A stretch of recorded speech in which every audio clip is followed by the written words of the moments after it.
Next, you may be seated. Have roll call from members, please. Mr. Jeter, District 1. Here. Mr. Tipton, District 2. Here. Mr. Herron, District 3. Here. Mr. Bricky, District 4. Here.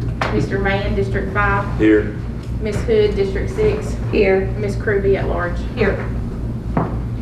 As we get started, I do want to welcome Mr. Bricky back. We had a little Lisco meeting Monday night, and he was there, so glad to see him. So he had a real health scare, and so we had him on Skype there for a couple of minutes, but it's sure good to see him back in It's person. great. I tell you what, it's great to be here. And he was thankful there just to be able, even 3 months hadn't even stood up. He was thankful to be able to stand. So if you have any health at all, you're able to go and do, thank the Lord for it, because what this man went through, and to be honest with you, I didn't know if he would ever be back. But it shows what our God can do. Welcome, man. All righty. Approve of the agenda. Hope everybody's had a chance to look at it. Is there anything we need to add, Ms. Thomas? Not that I'm aware of. Okay. Need a motion to approve the agenda as presented to you. I'll make that motion. Mr. Bricky made a motion. Do we have a second? I'll second. All right, Ms. Hood, second. Any discussion? All in favor, vote by saying aye.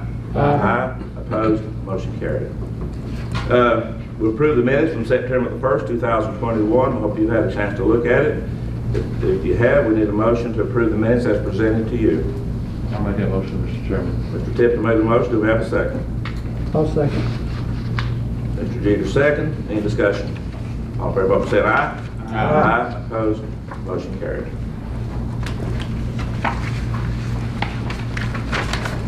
Next item is the assistant expression period, and Peter keeps timing out. Let me bring that up.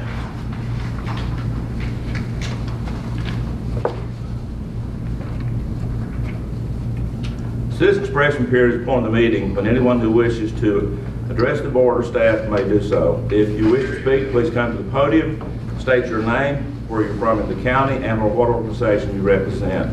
The board may or may not respond to anything that you say, but we will take everything you say into account when making future decisions. Please keep your comments concise and business-like. If no one has signed up to speak, has anyone signed up, Ms. Starks? They have not. Okay. Got some people not wants to though, but I want to go through that. We have no particular order. We just ask that you take turns to speak your business. Any action will be considered after we close this expression. So with that, we'll end this expression period.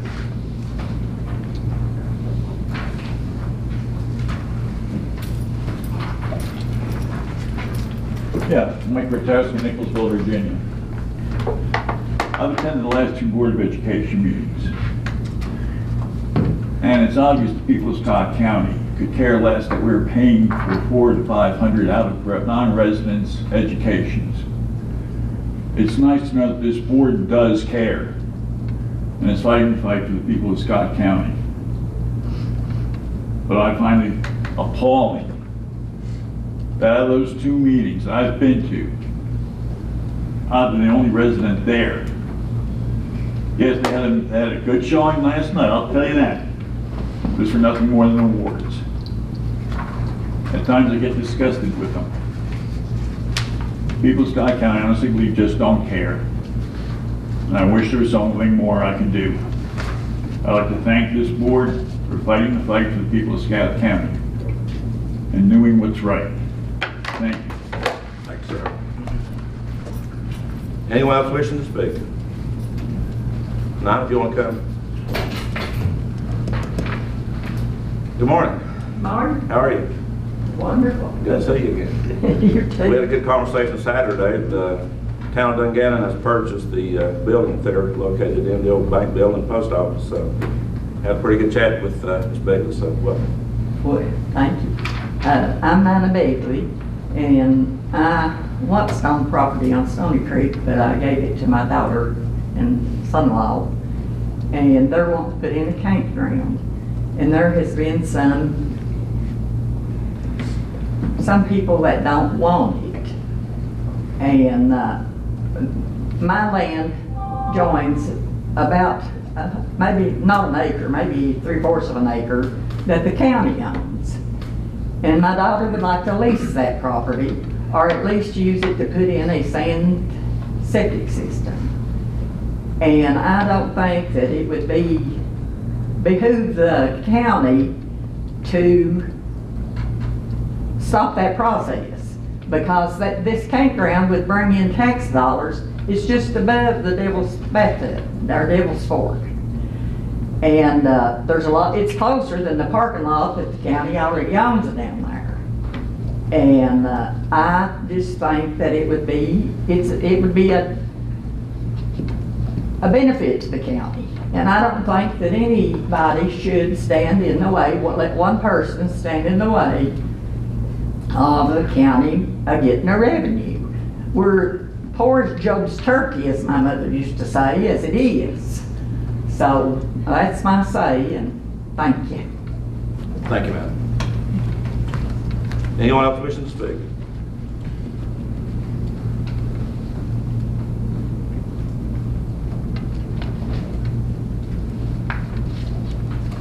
Anyone?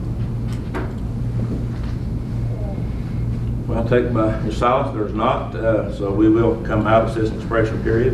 And I want to thank Mr. Flotowski for coming and speaking. He had been to the school board. Yeah, we have kind of beat this around some about out of county, out of state kids coming to our county free of charge, and I have issues with it too. I really do. It's gone on for decades. It ain't just something that's happened recently. We would like to see something happen, a tuition, enrollment fee or something, but the school board chose not to do that. That's their decision to do, so we'll get through it the best way that we can. They are funded this year, and we'll just see what happens in the future. But anyway, the last number that I got, there's 398 kids coming out of Tennessee. About over $13,000 a kid. It is a huge revenue source for our schools. Our schools operating, I think, they really do a good job. So there's more than that. The out-of-county, living Virginia students, but the number did drop from 442 to 398 is the last numbers I saw. We'll deal with it as we can, but we just got to do what we have to do. And as one person said, it's not right, y'all want to raise our taxes for these kids coming here, parents work to Eastman or whatever, make $100,000 a year, and you're going to raise taxes on us to educate their kids for free. So anyway, the school board has chosen not to have an enrollment fee or a tuition. So anyway, thank you, Mr. Flotowski, for coming. Any comments here from this board before we move to the next item? Okay. The issue on Stony Creek, I've been up there, visited that property. It is the kind of a touchy situation we have there. Our attorney, she has looked at this inside and out. There's some that's here that's for it, and some is not. And the property, so to bring everybody to date, the property was condemned. Was it 2002 when that happened? Do you know, Nina, when it happened? Yeah, it was about 2002. It was after the flood, whichever one it was. Yeah, that's when Grady Baker lost his life. Yeah. Okay. It's 2002, and so what happened, that property was made over to the county, and it cannot be used for any structures or anything. It's in the floodplain, and so it's sitting there. I know you all have taken care of it, the other folks too there, the Meads have taken care of it. And so they're wanting to lease it for part of a proposed campground. And they need it for the field bed, the sand type field bed sewer system for the campground. It's been asked before to lease that, and it wasn't allowed. We didn't lease it. But the purpose before, I'm assuming, was just to make it look good, but they're wanting to use it for a small business. I think we should promote small business. There's things there that's needed on that creek. We do have property there for the parking. She is correct. What the property they have is closer than the property that the county has there where the parking area is. We have the toilets all installed. We have Wi-Fi and stuff there, but to put a campground in would be, I think, would be a good thing. I really do. So we'll open up discussion here. I know our attorney said we don't have to vote on it today. And she's looked at this inside and out, and she's not so sure that what we should do with it. She's gives her opinion, and I know you all have your opinion about it. You've seen the emails from the folks that proposed to do this. So anyway, discussion here before we go any further with it. Anyone? And please don't leave it up to me to be the mouthpiece.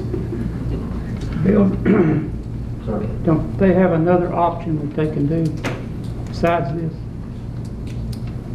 Yes, the engineer on the septic that had asked about the overflow onto the county property, I asked him if there's other options. The other option would be a treatment plant that would cost about the same as the sand system. The sand system is an expensive type of fill bed. It's not the normal aggregate stone fill bed. It's more expensive. But that's what he told me, that it would be comparable in cost, or maybe even a little cheaper to have a treatment plant.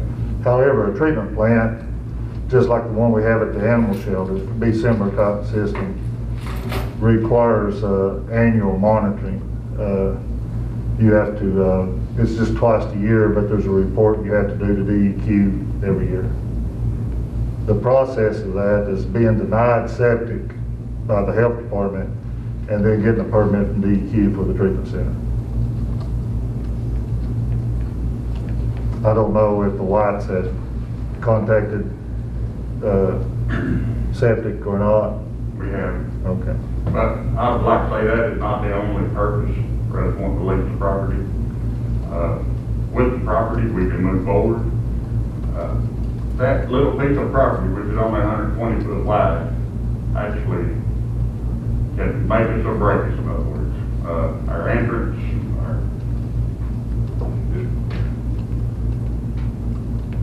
It's literally a piece of our property. There is Well, no separate. I'm gonna allow, would y'all come up here so we can come Yeah. up here if you would? That way, I want everybody to be able to hear you. And we usually don't do it this way, but we're passive inspiration, but we need to hear from you when we sign this one. Get this, for sure we get this right.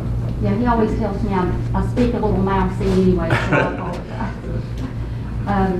This piece of property is not separate from our property. It's literally the same piece of property.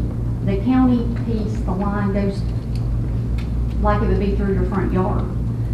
So without it, our hands are tied in a lot of things that we can do. And we want this campground to be something the entire county can be proud of, not just have to keep it on a certain piece of this property. And we could certainly follow the FEMA guidelines on what is allowed. The folks that are opposing this, do they live there or they just on the property there occasionally? They do not live there. I think they visit, Mom could answer this, maybe twice a year. And the reason I'm asking that, because if you live there and you're all, there 365 days a year, that it would be maybe kind of harder to live close to a campground, but just a place they come to occasionally to hang out. As for, I talked to your mom about maintaining it, and I think you all, your family have maintained it, and sometimes the maids, they come and do it, they mow it some too. when I move over mowing, if it needs mowing, I will mow it. Right. Back several years ago, I actually took a bush hog over there and had the bush hog the whole property. Because it growed up that high. Right. And after that, we've been mowing it every week, or every other week anyway. Jamie, let me say that almost 2 years ago, when we were running for this office, this is one of the things that I was approached about, and that was camping close to Devil's Bathtub. There was a group, the guy that called me, there was a group of campers that were even going to Big Stone. I don't know where it is in Big Stone, and short trips, weekend trips. And he said if we had a place around Fort Blackmore or up on Stony Creek around Devil's Bathtub, we'd go there instead. So I agree with you. There is a need for this, but the lease, and I'm playing catch up here, but how long would the lease be for and what control, we wouldn't have any control, would we? Over anything if it was leased. How long would the lease be? I don't That just have to be determined later? know. Right. Well, with all due respect, you have no control over it now. I mean, truly.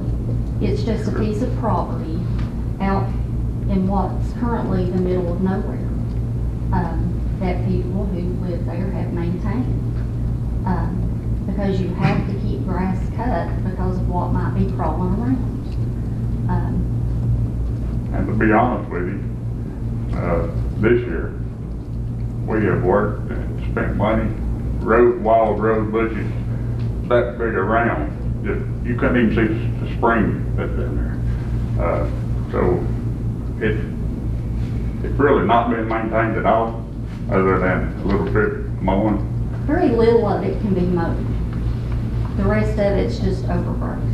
Well, you was down there, then you saw us, you know. Mr. Chairman, on those properties, the reason that's been mowed at all is for the benefit of the people around it that wanted to keep it mowed. Right. The county has no interest in maintaining the property, and our obligation through FEMA is that it remains wildland. We bought, I think, 9 properties during that process, and most of them have grown up and reverted back to wildland. This particular piece of property has been mowed because the people beside it wanted to keep it mowed to keep it pretty. So the county doesn't have an interest in keeping it. And we actually go over on holidays and such with the family, and we grill out down there. Right. You know, there's some big shade trees down there, and we've been doing that for years.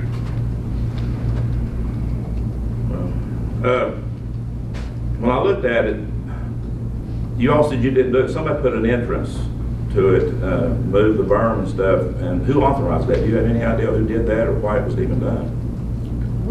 We know who did it. Well, we know exactly who did it. There was no authorization. It was, Well, I seen that berm had been removed, and that could possibly be part of the flood control. If the creek did get up, that Correct. it's like a levee, a little small levee, could actually keep the water off of it. And so I was surprised to see that wall had been removed, but y'all did not do that. no, that rock wall has been there for 100 years. Yeah. And it survived the flood that killed my dad's uncle, Ray Baker. But it didn't survive whatever was brought to push it in. A tractor and a grader blade took care of it in just a few minutes. Well, that was kind of disappointing to see that because whoever encroached on that to do that, I don't know why that would need to be done. And so it looked like somebody trying to make an entrance onto the county property, which, I'm not a big advocate of the government even owning property. I think that the government owns too much property, I really do. But on that situation, the TVA thing is a flood thing, and I understand why that is county property. But if you don't get this lease, can your campground happen? No. It cannot. We won't have room to move. Not only that, but Literally won't have room to move without this piece of property. we're going to have repeat customers. Right. That's what we want, repeat customers. And honestly, we're afraid right now, if we don't have control of that piece of property, our neighbor, I'm afraid we won't have any repeat customers.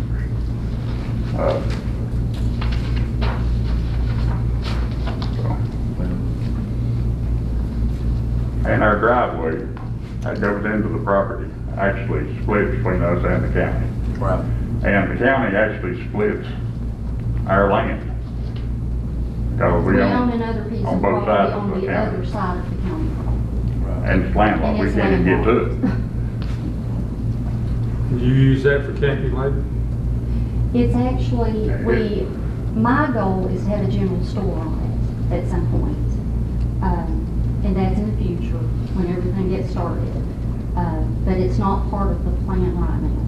How many campsites on the original, on the site you're talking about now? 20 RV sites. No, 10 large RV sites. 4, 5 small ones, Yeah. 15 RVs and like 20, 25 perimeter campsites. In the future, could you double that on the other side? No, we couldn't double it. However, we are having the land surveyed. We've talked to Larry Culbertson. It's never been surveyed. Originally, it's 21 acres. And I'm not sure anybody knows what that 21 acres actually is. So once we find that out, we'll know. That's most, it's a lot of the mountainside, though, hillside is. Oh, it is. Yeah. It is. It's not even usable for anything as far as the campground. Except for tree houses, and that's in the future as well. It's on the creek, what your plan is on the creek? It is, yes. The road separates them and the creek is between them and the road between them and the creek. Anyway, any other questions for these folks? Or comments?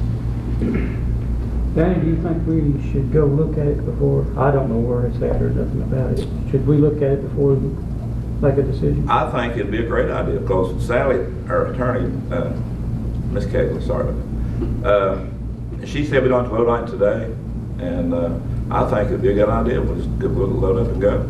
I'd like to see it.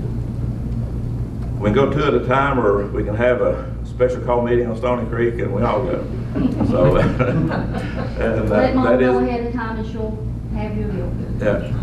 And that is doable. We can do that if y'all want to go as a group or go two at a time, so. Y'all stops. Yeah, I think we need to look at it. I've not been over there.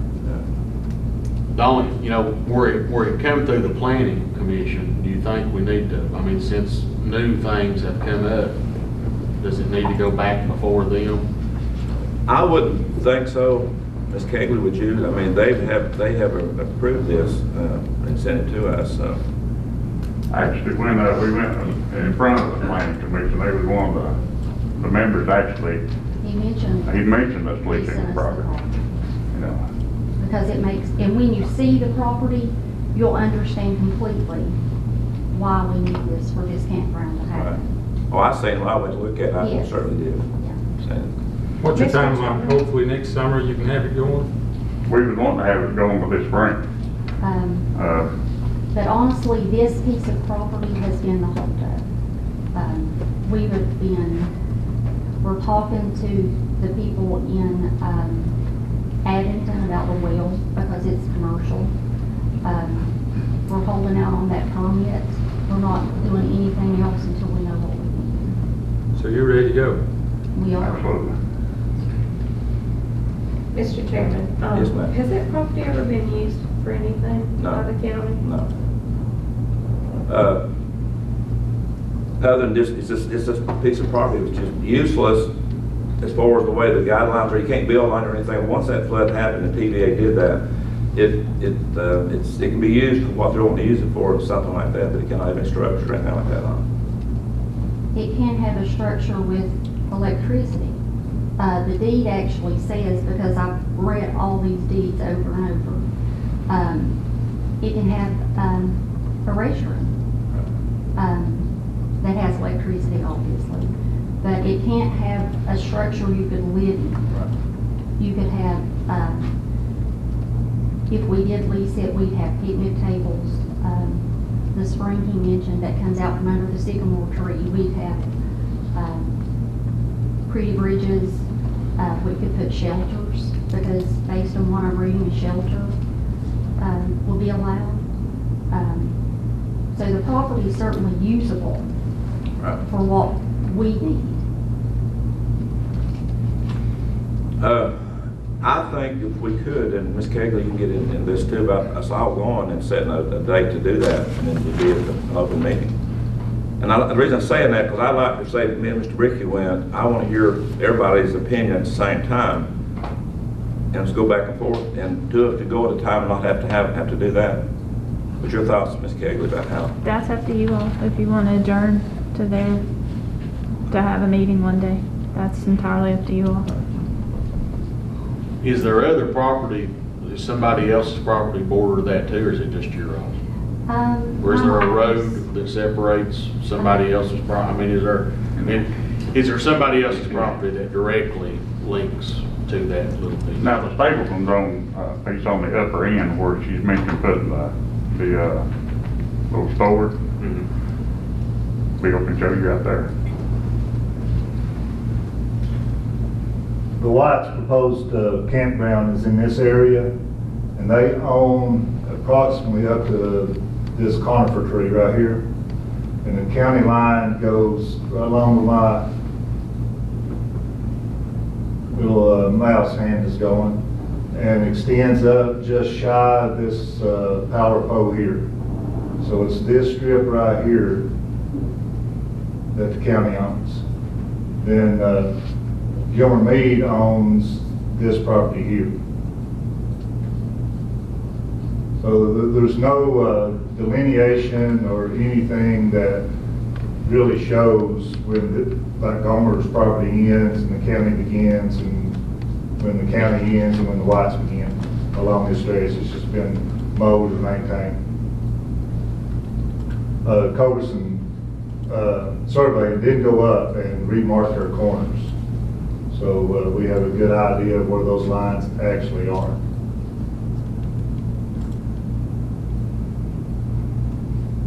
And you own land on the other side of the county? We do, right Right there. there where his mouse is at. But can you build on it? Potentially, we have a lot of work to do to it. Take a lot of grade work, wouldn't it? To It do will. everything, yeah. Yeah, we're looking at spending and, Right. yeah, a lot of money. What y'all's thoughts about that's going on there? I mean, I think we Yeah, I should. think we should. And, but I'd like for the whole 7 of us to go. And Ms. Kegley, I'd like for you to go too, if you would. Because she does her job on the do's and don'ts. Sorry, Mr. Chairman, I Yes. don't mean to interrupt, but I did want to say VDOT hasn't been approached about a entrance permit yet, so that does need to be part of this discussion as well. And your name? Joey Mullins. That's what I thought that was going. Yeah, sorry. Actually, I Don't did recognize me call, with the mask. Yeah. actually, I did call VDOT. Okay, who had? Yeah, our entrance to Um, the campground has already been approved. Who?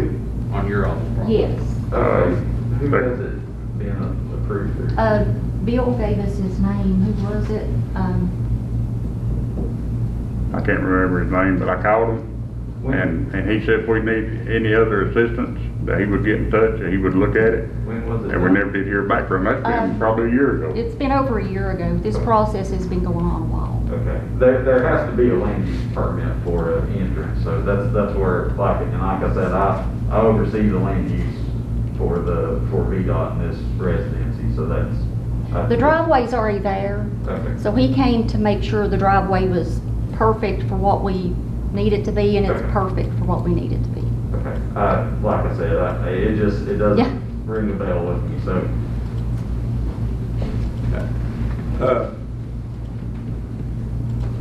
Is any of the maid here?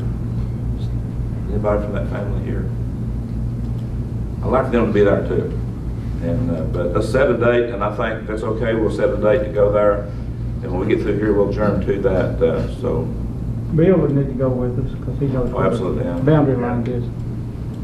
And Frida too. I mean, we need to make sure we get, people with, that can sort of direct us in our thoughts and stuff, so, Frida. So let's set a date when to go. I mean, one day next week, when would y'all want to do it? Next week would be great. Monday, would that work for you, Ms. Groovy? Would that work for you, Mom? Monday evening? It should, for me. Okay. Monday, Columbus Day. Yes. So you get a work holiday. I'm kidding, we'll do it, what about Tuesday? We got PSA, I think. We got PSA at 10. That morning? That morning? Morning. Afternoon? Okay. I have a meeting at 1:30. It is close. But it usually don't last very long, 30 minutes. Well, on Tuesday, if we do it Tuesday evening, 4 or 5 o'clock, evening that way. So we make that. Jeremy, you're grinning. That's not gonna work for you. I can do 5 Do what? Tuesday. I Can you can do do 5 5? on Tuesday. I'll be driving to Richmond on Tuesday evening. We got a meeting in Richmond Monday morning, or Wednesday morning. But Will you be back Thursday?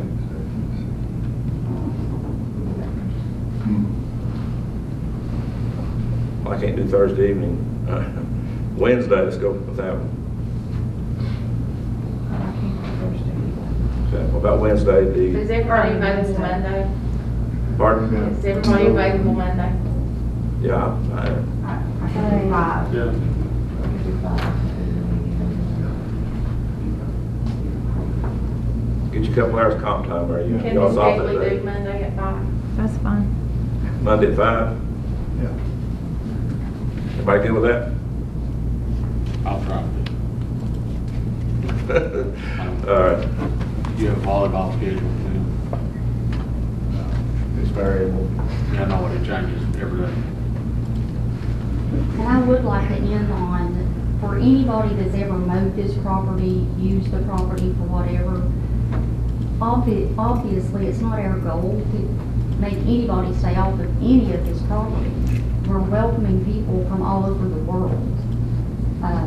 So if we do get the lease, that's simply to benefit us in what we can do with the campground. It's not to keep anybody off the Right. property. Right. It's not Yeah, we don't want to keep personal. people off, we want them to. All right, I understand that. Understand that. But anyway, we will do that, and it seems like Monday will be a good date, and we'll all be there, hopefully. As of right now, I probably won't be able to, but I'll get over there. You all go on, I'll talk to you. The boundary lines are obvious, Yeah. being Larry marked them, so. Is it close to that roof vault we looked at? It's No, it's 21 actually feet away. 21 feet away from that. It was painted orange, and I thought that was, so it's on up the road, 21 feet? Yes. It was 21 feet into the county property. Okay, all right, I'm with you. All righty, we will, when we leave here, we will adjourn till 5 o'clock on Monday evening, and hopefully, and everybody will be there if they can't be. Hey, thank you. All right, thank you all.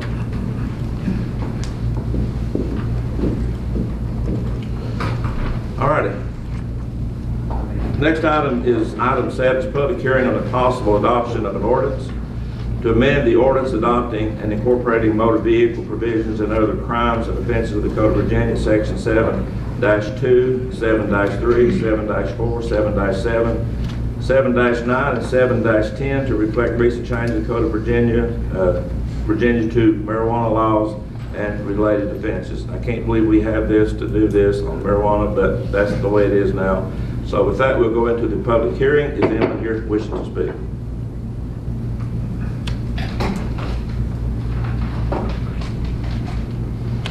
If not, we'll come out of public hearing, and we will vote on this. You know what we're doing here, what it's about. So, any discussion, or if not, we'll entertain a motion to approve this ordinance. Can we let it be known what is the purpose, and if Sally can help us out with this, our attorney? Just the reason why that we're doing this. I mean, this is something that's already happened, and obviously there's some reasons that we're doing this for. The Commonwealth Attorney's Office asked for these changes to our criminal code that we adopted last year because there have been changes to the state code, to the marijuana laws. So our ordinance needs to reflect that. Okay. So we're really, in a sense, not really changing anything. We're just adopting what's already has been changed. Right. Right. It's already changed, we just, Right. Good question, though, we couldn't be done. Any other discussion? You know, I've got several reservations, you know, about the marijuana deal, but, you know, I personally know a guy right now that has cancer. And when he has his treatments, he gets deathly sick. But he is able to use the marijuana and it helps him. You know, it's really no different than alcohol. You know, anything that you abuse is harmful to you.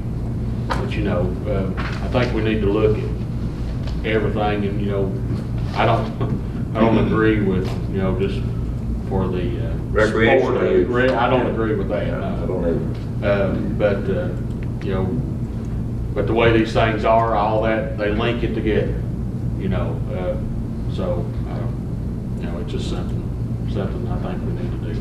Excuse me, Yeah. can I speak? Yes, sir.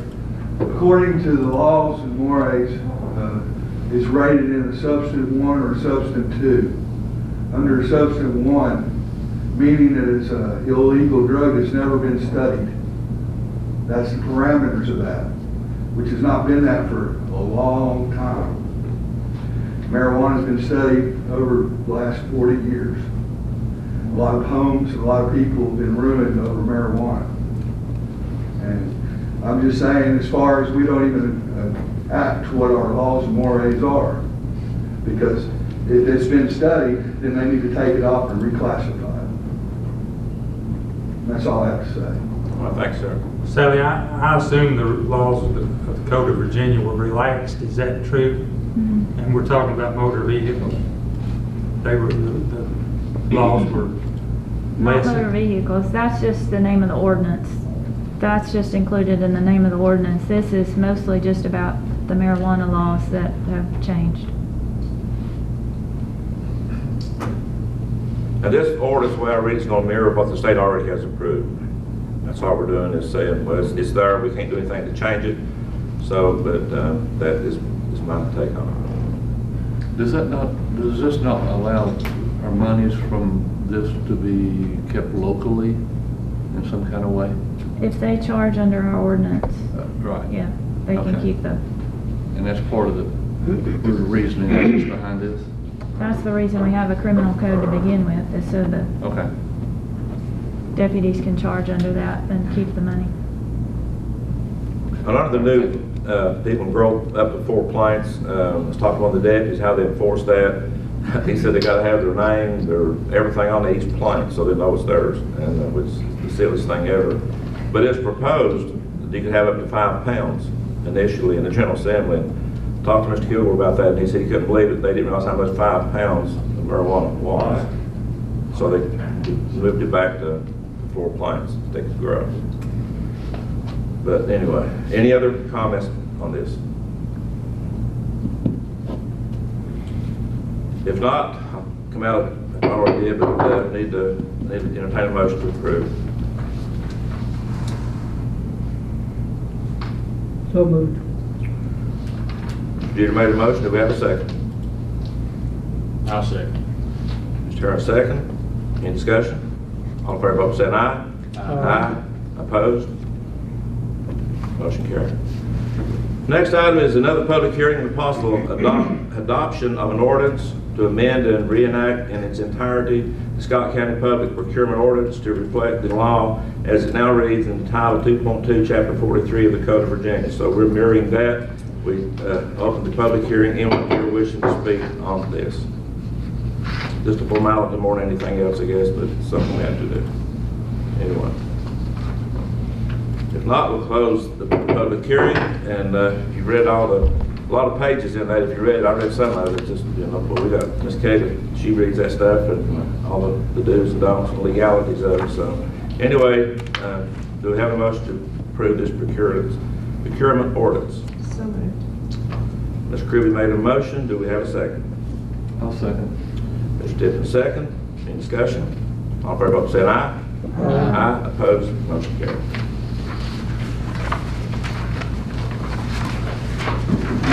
Next item is item 9, Michelle Brooks, Town of Gate City. Thank you.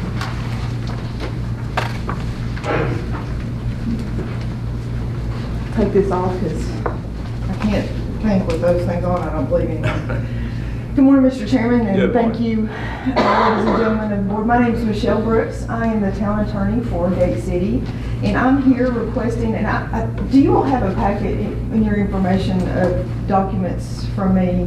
What I'm requesting is that you all, by resolution, amend your building ordinance to allow the town of Gate City, and I can read you the language there, but essentially it's to get a demolition permit for blighted properties within the town of Gate City. Currently, your all's ordinance does not permit any demolition or building permit to be done if there's outstanding taxes. And there are very good reasons for doing that, and I understand you having it.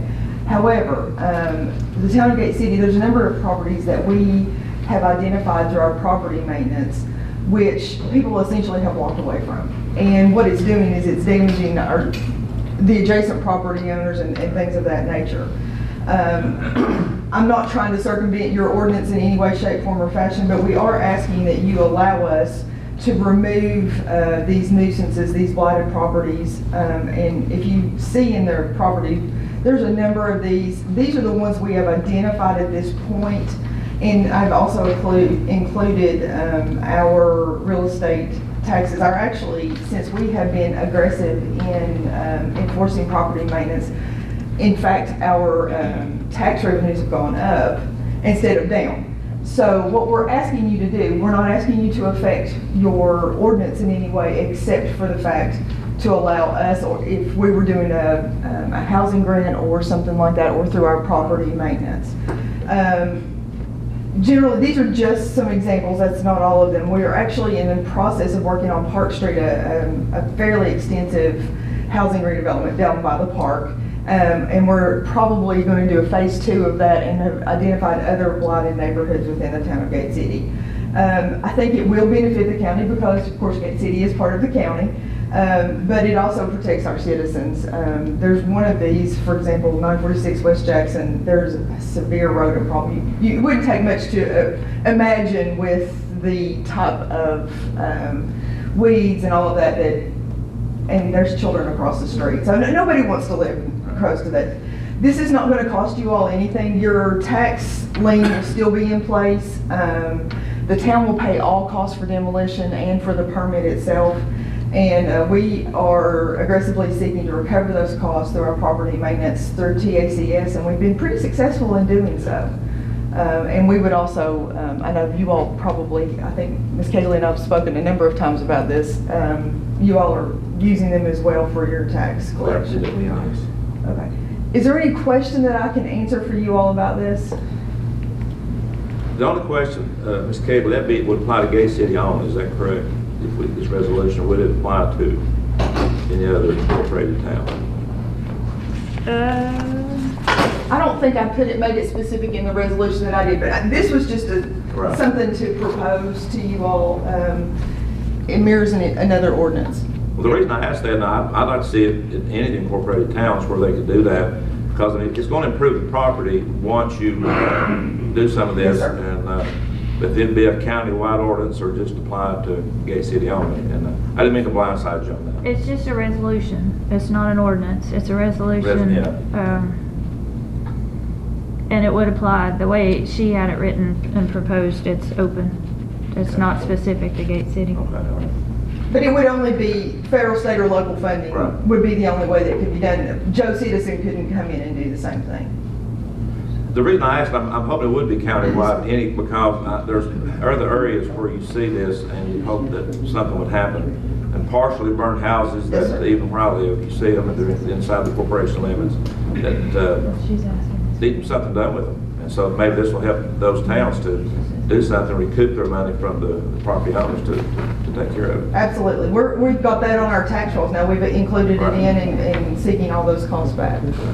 Ms. Brooks, last Yes, sir. weekend, I haven't seen your handout there, but this past weekend I drove around through town just to take a look, and you've got a yellow condemned sign on most of these houses, and I Yes, sir. certainly agree with you, they need to be taken down.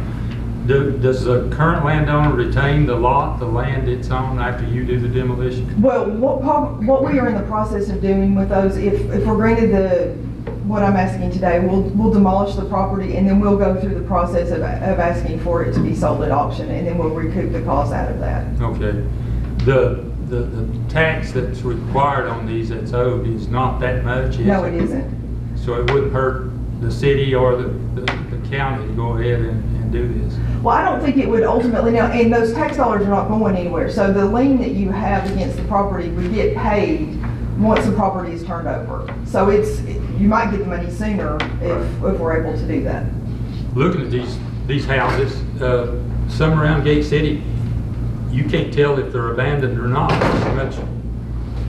stuff around them, on the porch and in the yard. I know there's probably a law about abandoned vehicles, but I wish there was something you could do to help clean up some of these porches and yards. We actually we're in we've been trying to do it. It's a big job. We've had some turnover in the person who's been doing that at the town, but we are in the process of trying to do that neighborhood by neighborhood to try to get the worst of the offenders within the town to make it look as nice as it can. Any other questions? So when these properties are sold, the taxes will be paid then? Yes, sir. Okay. Mr. Witowski showed me a picture somewhere for Nicholsville 1 that's pretty dilapidated too, but it's outside the Nicholsville corporation limits. And but we have them all over the county. As far as doing something in the county, we probably could, because there's dilapidated structures everywhere all over Yes, the sir. county. A lot of them, they look like it's been maybe be used for a barn or something. A lot of old houses, they'll do that. So you never know what they're going to do out there somewhere in the county. But inside the corporation limits, I think that this is the right approach. Yes. Thank you, sir. Anything else? Anything? Anybody? Thank you very much. Thank you, man. Good presentation. Thank you. Now, I did look at all those pictures that you sent, and there was a lot of them, and they probably look really bad. I wouldn't want it adjoining me. I mean, if they're that bad. Some you can't even see the windows, brush and stuff's growing up around them, so it's pretty bad. Any discussion? If not, we'll entertain a motion to approve this resolution. Anyone? I'll make that motion. Mr. Brick has made a motion. Do we have a second? I'll I'll second. second. Who's that? Hood. Hood? Yeah. Get you next time. Perfect. Any discussion? All in favor, vote by saying aye. Aye. Opposed? So motion carried unanimous, so we're with you. Thank you. I appreciate it very much. All right, thank you. Next item is item 10, VDOT road abandonment.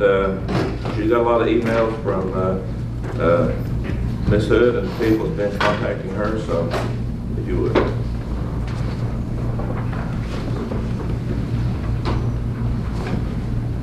Morning. Morning. Tim Anliker, I'm from Duffield, Virginia. What was your last name again? Anliker. Spell it. A-N-L-I-K-E-R. Okay, yes, sir. And I live on Anglers Way, real close to Muskie. And a few years ago, I bought a parcel of property on Muskie Lane. Muskie Lane's a dead-end road. It's got 3 landowners who are also with me this morning. The Harrises own the parcel of land on the east side of Muskie. I own the middle section, and Tim and John Chambers own the parcel of land that's half in Tennessee and half in Virginia. Since I purchased the property, I've been using the old tobacco barn as storage. And, recently there's been escalation of problems. My four-wheeler and trailer were stolen a few weeks ago from the barn. I didn't mind people going down on my property and fishing, but since it's a dead-end road, there's no place to turn around, so the hayfields began to be used as a turnaround spot, and it seems like I'm constantly picking trash up along the road anymore. So I've asked people not to trespass anymore. I'm just looking for the county to make this a private road, a private driveway for the 3 residents that own property on that parcel. The road doesn't go anywhere, it dead ends at the Tennessee line. And the landowners who own the property along that road are here in support of that. Okay. All right. Thank you. Anyone else? I'd like to say. Yes, sir.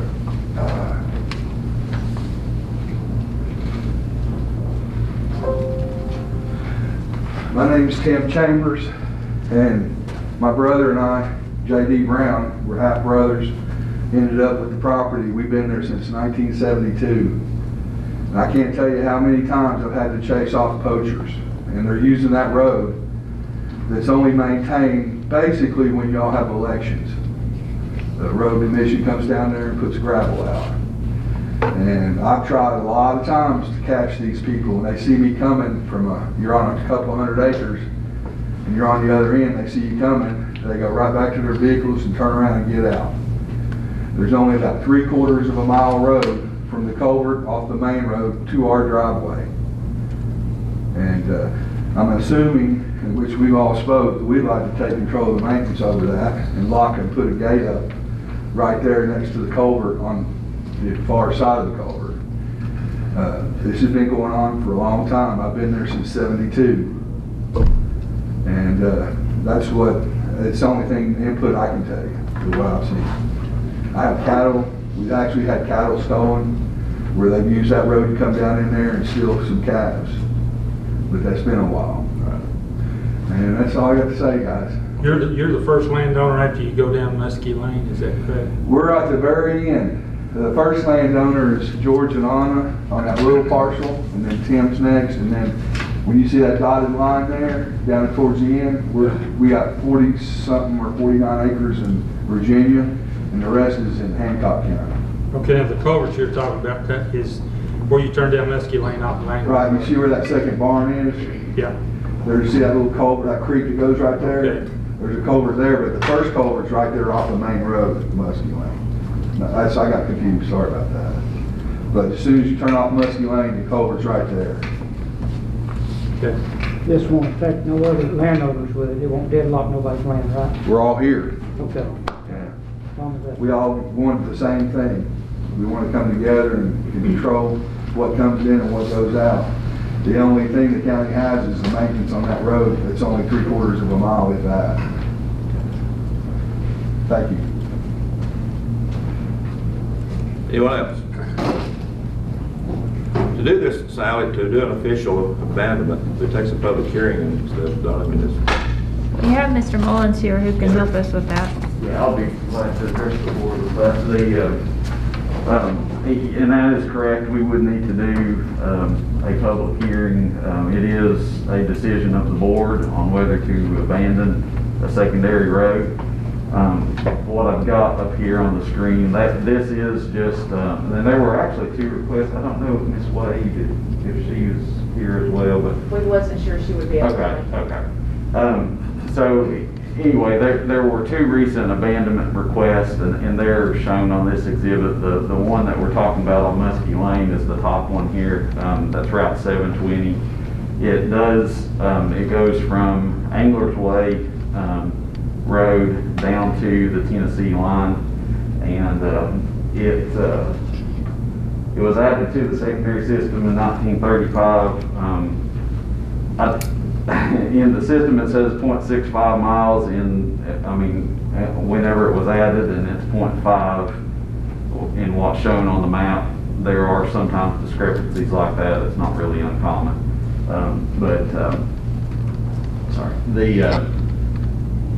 With that one, I think as one of the board members has stated, it's, you mainly are concerned about, are you going to landlock a property owner? Are you going to, are there public utilities that might be in that right of way that you have to look at? Do you need to have an easement to maintain those, things like that? So that's basically what I recommended, was have the citizens come express their interest to the board, and then I can work with the board, the county, your county attorney, and we can decide what would be best. And then if the board is agreeable and would like to pursue abandoning it, we can hold a public hearing and do with an actual official resolution for that after doing so.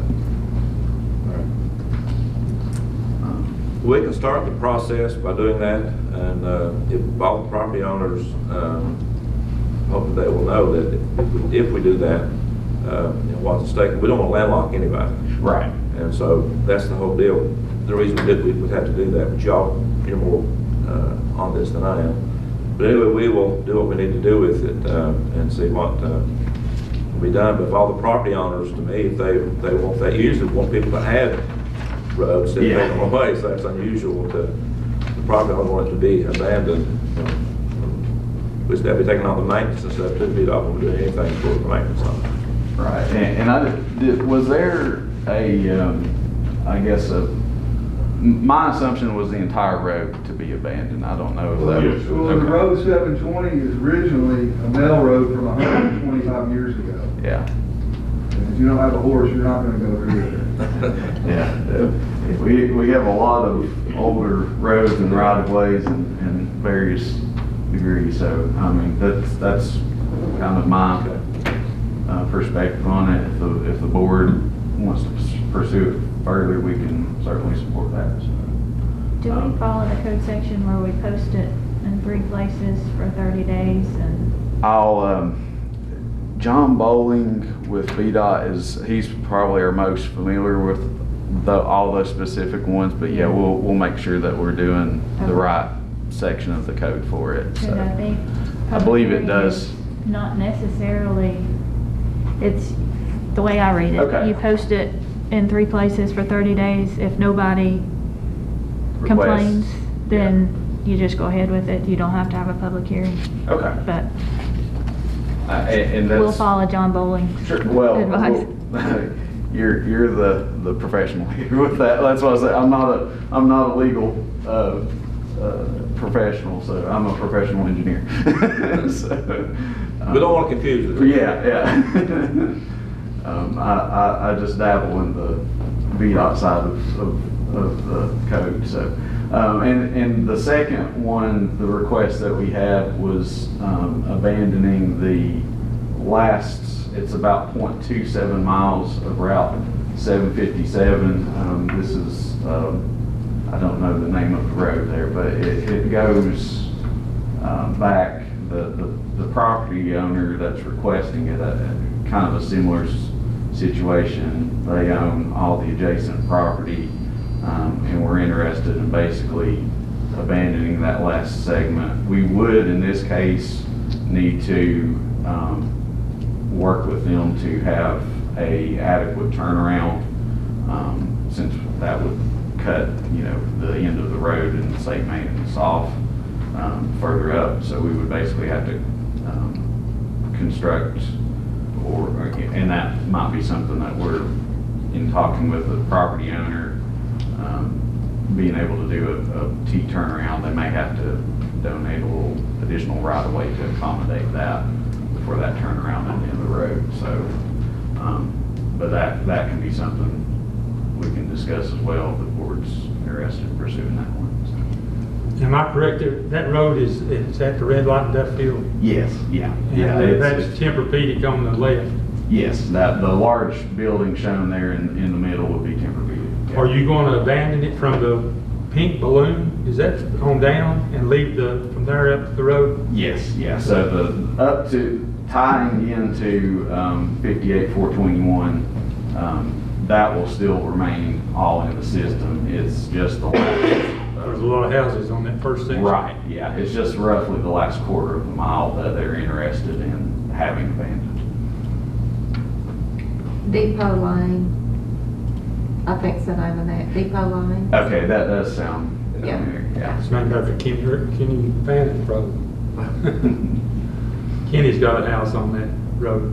Okay. That's where the radio station used to be. It is.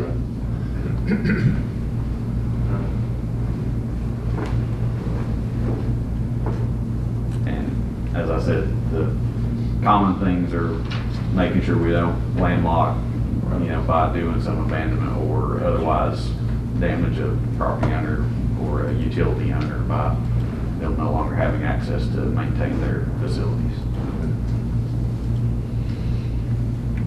All right. All right. Thank you, sir. Quick question. Yeah, sure. The mowing in Scott County, they're supposed to start Monday, I think, is what. Yes, Jason the said. third round of primaries will be underway, and our ordinary maintenance. So for the primary mowings, we usually try to do 3 cycles each year. That third cycle, we try to get it as close to the end of the season so that once it gets cut, we have a frost come through and we're not having to go back out there and redo stuff. So, it is getting a little high. We're well aware of that, but it is, I believe it's next, if not later this week, next week, it will be, beginning that third mowing cycle. And crews are very close to finishing up all the secondary, routes, or actually, I guess the secondary routes, the second mowing cycle already been done, so. Yeah, it's definitely a busy time of year. We're getting ready for snow season and trying to get do all the inspecting the equipment and get that underway. We've got several of the rural rustic routes and things that we're trying to get wrapped up. So a lot of work. But they mow 3 times, is that correct? Yes, the I primary. remember one time they mowed it this year. Maybe they did mow 2, but I was only right once, I think, just one time. But I missed it. The primaries, around May, we did a mowing cycle. The second one would have been around June, July, and then the third one is about to start. I must have missed the second one somewhere. All right. I sent an email about some guardrail on Addington frame, and you sent back about the address. Did they ever find where that Yes, was, where I was talking about? Yes, yes, sir. Yeah, they, Charlie had gone out there to look at it. We are, like a lot of things, we're trying to deal with supply shortages and labor shortages and stuff, so it's a little difficult sometimes to get the guardrail work underway, but that one was a new request, if I recall, too. Yeah, as far as I know. Okay, and we are looking at trying to possibly utilize county safety and operational improvement monies to help address some of those needs. Right now, there's not really a good source of funding new guardrail requests in the county, so that may be one option once we get a new installation contract in place for the residency. It's not a lot of funding through that, but it can, particularly where we do have instances like that where there's documented crashes and things like that, we can try to help address some of them anyway. Well, it's not part of road abandonment, but we got you up here for the time to get other stuff, so. Yeah. All right, anything else for Mr. Mullins? Will this abandonment go hand in hand with the first one, or will they be separate? Will there be a public hearing for this one? They'll be separate. But same route? Yeah, To get- same process. Yeah, What's authorized you to advertise that, correct? Public Just, hearing?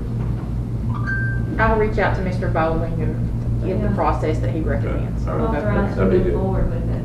All right, that's fine. Yeah, there's certain ones that VDOT will do, but that's usually discontinuances, and the ones that require CTV approval, I'm not sure if this one actually fall under that category, so we would go whichever route's required for that. All righty, anything else for Mr. Mullins? I have several things, but I won't hold you up. You're not staying, you're gonna be leaving, I guess. Yes, Okay. yeah. One thing that was brought up in my district, Nash Creamery. They've been distributing their milk throughout the county. It's a finished product, grade A milk. But anyway, they have where their farm is. Their farm is actually on both sides of the road, and they move their cattle from one side of the road to the other basically every day. And they were asking for maybe some sort of a sign showing a cattle crossing. I've saw them in places. I don't know if I saw one in Virginia. Okay. Yeah. But it seemed like I've saw them in other states. But is there something that we might be able to do? So they are moving their herd across. Okay. Yeah, there are warning signs that can be utilized, and actually, I think I saw recently there was an update to some of the standards and stuff. But yeah, I don't know that I've seen a request. We did have a tractor warning sign request that was, I forget, it was somewhere in Scott County. I can't remember what exact road, but we recently installed one on one of those. It was, once again, same thing. They had quite a big distance there between two of their parcels, and it was actually maybe near Rocco High School, I believe, because there was one of those instances where there's a lot of traffic. So and that's one of the things that drive whether or not you'll install a sign is if there's a lot of traffic and you're going to be interacting, then sometimes that makes Yeah, there's a lot of traffic. I actually live on the road, and, there's not a, I think I brought it up something almost a year ago about some speed limit signs. Okay. Jackie said something about those roads, certain money was used to surface those roads back several years ago, and he thought that a certain type of money was used that you could go ahead and put speed limit signs up or something. I don't know the whole details, but. Yeah, if it's a rural rustic, they usually have a statutory 35 that gets posted as part of it. If they don't have that. Okay. It's Sabre Chapel Road and Counts Creek Road. There's actually two roads there. But I'll get you a list through Frida. Yeah, We'll get you some. That'd be great. I could hold you up all day. Anything else? More than glad to look at it. Mr. Mullins, I have a couple requests that my residents have made. Okay. Yeah, I'll definitely, if you want to send those to me, I'll be glad to take them. We'll put, and I've mentioned before, we've got a work order request system that it helps to keep them from falling off the radar, basically. We make sure they get to if it's a maintenance request, it goes to the area headquarters. If it's something that we need to get a traffic study, then we can actually assign that to them, so. Yeah, I actually got a call yesterday. There was a Ponderosa Road about some drainage issues, but it'd been like 4 months ago. But they, I guess y'all are behind. Well, all and this that's, COVID stuff, we understand. a lot of if it's an engineering study request, we've only got so many resources, so it sometimes takes a little bit to get to those. So. That problem on 604, I'm sure that everybody hits that pothole. I do every time I'm headed toward Duffield, and it's a highly traveled road, and school buses and such, so that definitely needs to be looked at. I'll definitely pass that along. Okay. Anything else? Appreciate it. All right, thank you. Thank you. Next item is the DEQ erosion sediment control plan. I hope you've had a chance to look at that. On the side where DEQ will review the plans for any solar project exceeding 5 megawatts. So we will. Can we back up for authorization to move forward on the previous item? Yeah, we will do that. How should we word the motion to just move forward with it? The necessary means to move forward. We need a motion to move forward with this abandonment process and allow Ms. Kaylee eventually, I guess, to advertise whatever we need to do, whatever they recommend we do, we will do. So anyway, do we have a motion to move forward with this? I'll make a motion, Mr. Chairman. I'll second. Ms. Hood made a motion, Mr. Bricky second. Any discussion? All in favor, vote by saying aye. Aye. Opposed? Motion carried. Going back to this DEQ erosion sediment control plan. For the most part, DEQ, I'm not big on getting them involved in anything, but on this, we probably need to.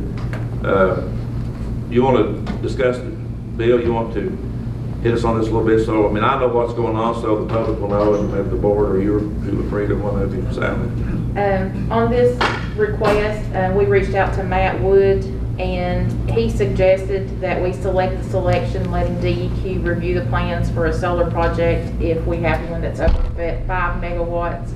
They have added staff in Richmond with DEQ to do these reviews. So I would just need authorization to complete the form, checking the box that the locality does request to have DEQ review the erosion sediment control plans.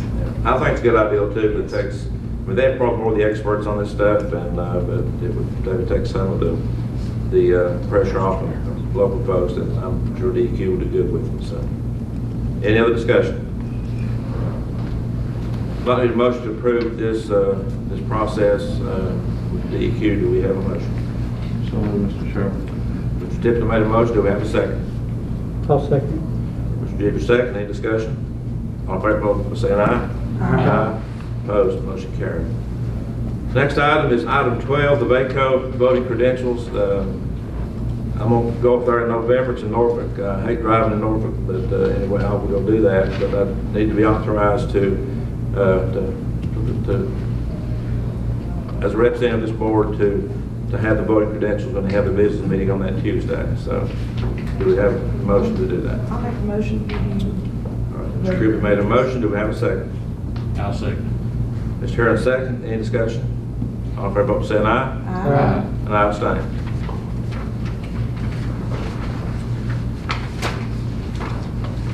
Next item is the Board of Equalization. I did send the information to one person I talked about. He said he would serve. That's Jack Compton. Has he submitted anything on it, the application or anything? There's not an application. It's not just, they will agree to it, it's all you need, okay. I couldn't remember, I told him I couldn't remember, but anyway, he said he would serve on it, and so, Sally, you want to take this, and we need to do anything different what we're doing? We need 8 names, that's all I know. How many do you have? I don't We know. have 2, and I did speak to Mr. Carter, and he's not able to serve because that will be during softball season, and he is an assistant coach.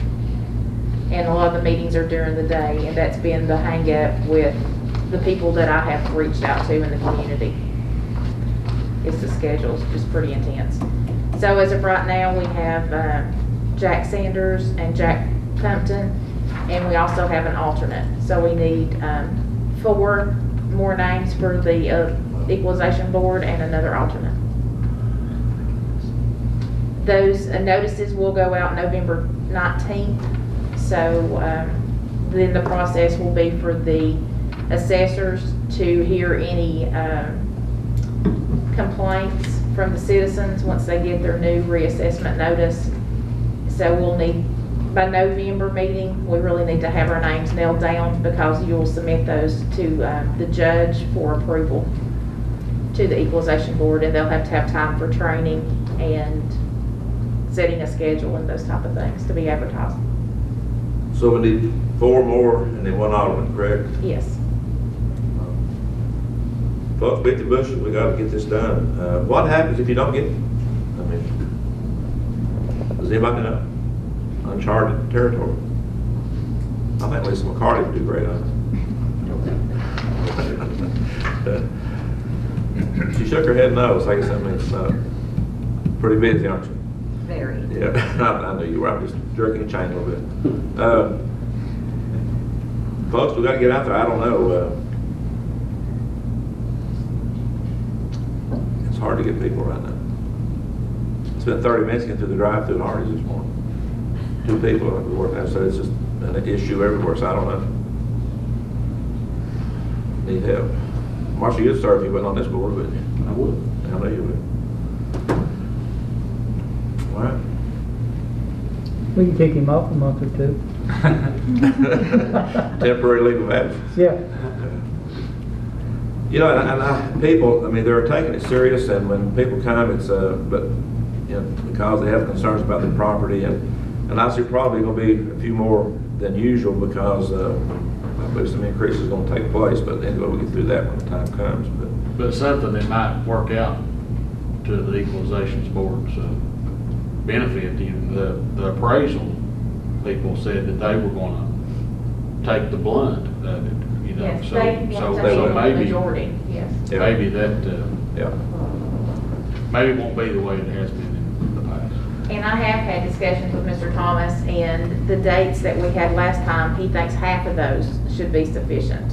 So the schedule's pretty intimidating if you look at what we did in 2016. But he feels, you know, start with half of that as your schedule, and if you see that you need more, we can add more at the end. But to carve that schedule down originally. I've got a couple of names, well, I'll try. I've been turned down 3 times. I've been turned down 5, so. That makes me feel better. I just asked Dave Gill, he lives in Tennessee, can we move him over here temporarily? You gotta live here, Dave. Thank you though for offering, but he did. He said he lives in Tennessee and he couldn't. If I live here, I would deal with it. I know you would. All right, any other discussion on this? Now just keep working, see if we can find people. All right. And it was advertised, pretty big section in the newspaper, Wow. 2 weeks, and we didn't hear from anyone. They do have to have a physical address in the county, or can they just own property? No, they have, oh, I think they have to be Property owner. citizens, yeah. Have a physical Yeah. address. Citizens of the county. What about the, do they have, we don't have anybody that's a realtor or anything, do we? Any of the, you know, the criteria? Not at this time. It can be realtor or finance, banking professional, either or. If we don't get any of them, can we use whatever? I guess that's what I'm asking. If we don't get the names, before November, we'll research and see what happens if you don't have the required number. Let's just get them. Yeah, then we don't have to deal with them. Yeah. It's a requirement by the code, so we have to do it. Try hard. All right. All right, next item is item 14, Cliff Mountain Phase 2 Water Project Resolution. Mr. Campbell's here, so if you would. You also have these on your tablets, and there's a corrected one for Phelan Hollow in your packet, your extra packet. First of all, Cliff Mountain Phase 2. How you doing? I'm well, sir. How are you? Missed you on Monday night. They said you called in sick or something.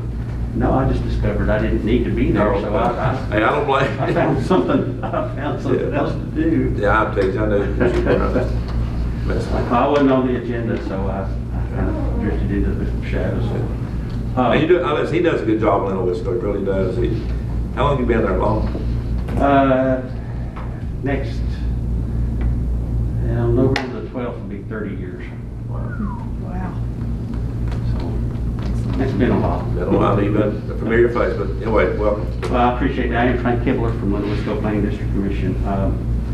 You have two resolutions that I'm presenting for your consideration for two community development block grant applications. I was here last month and we discussed those briefly.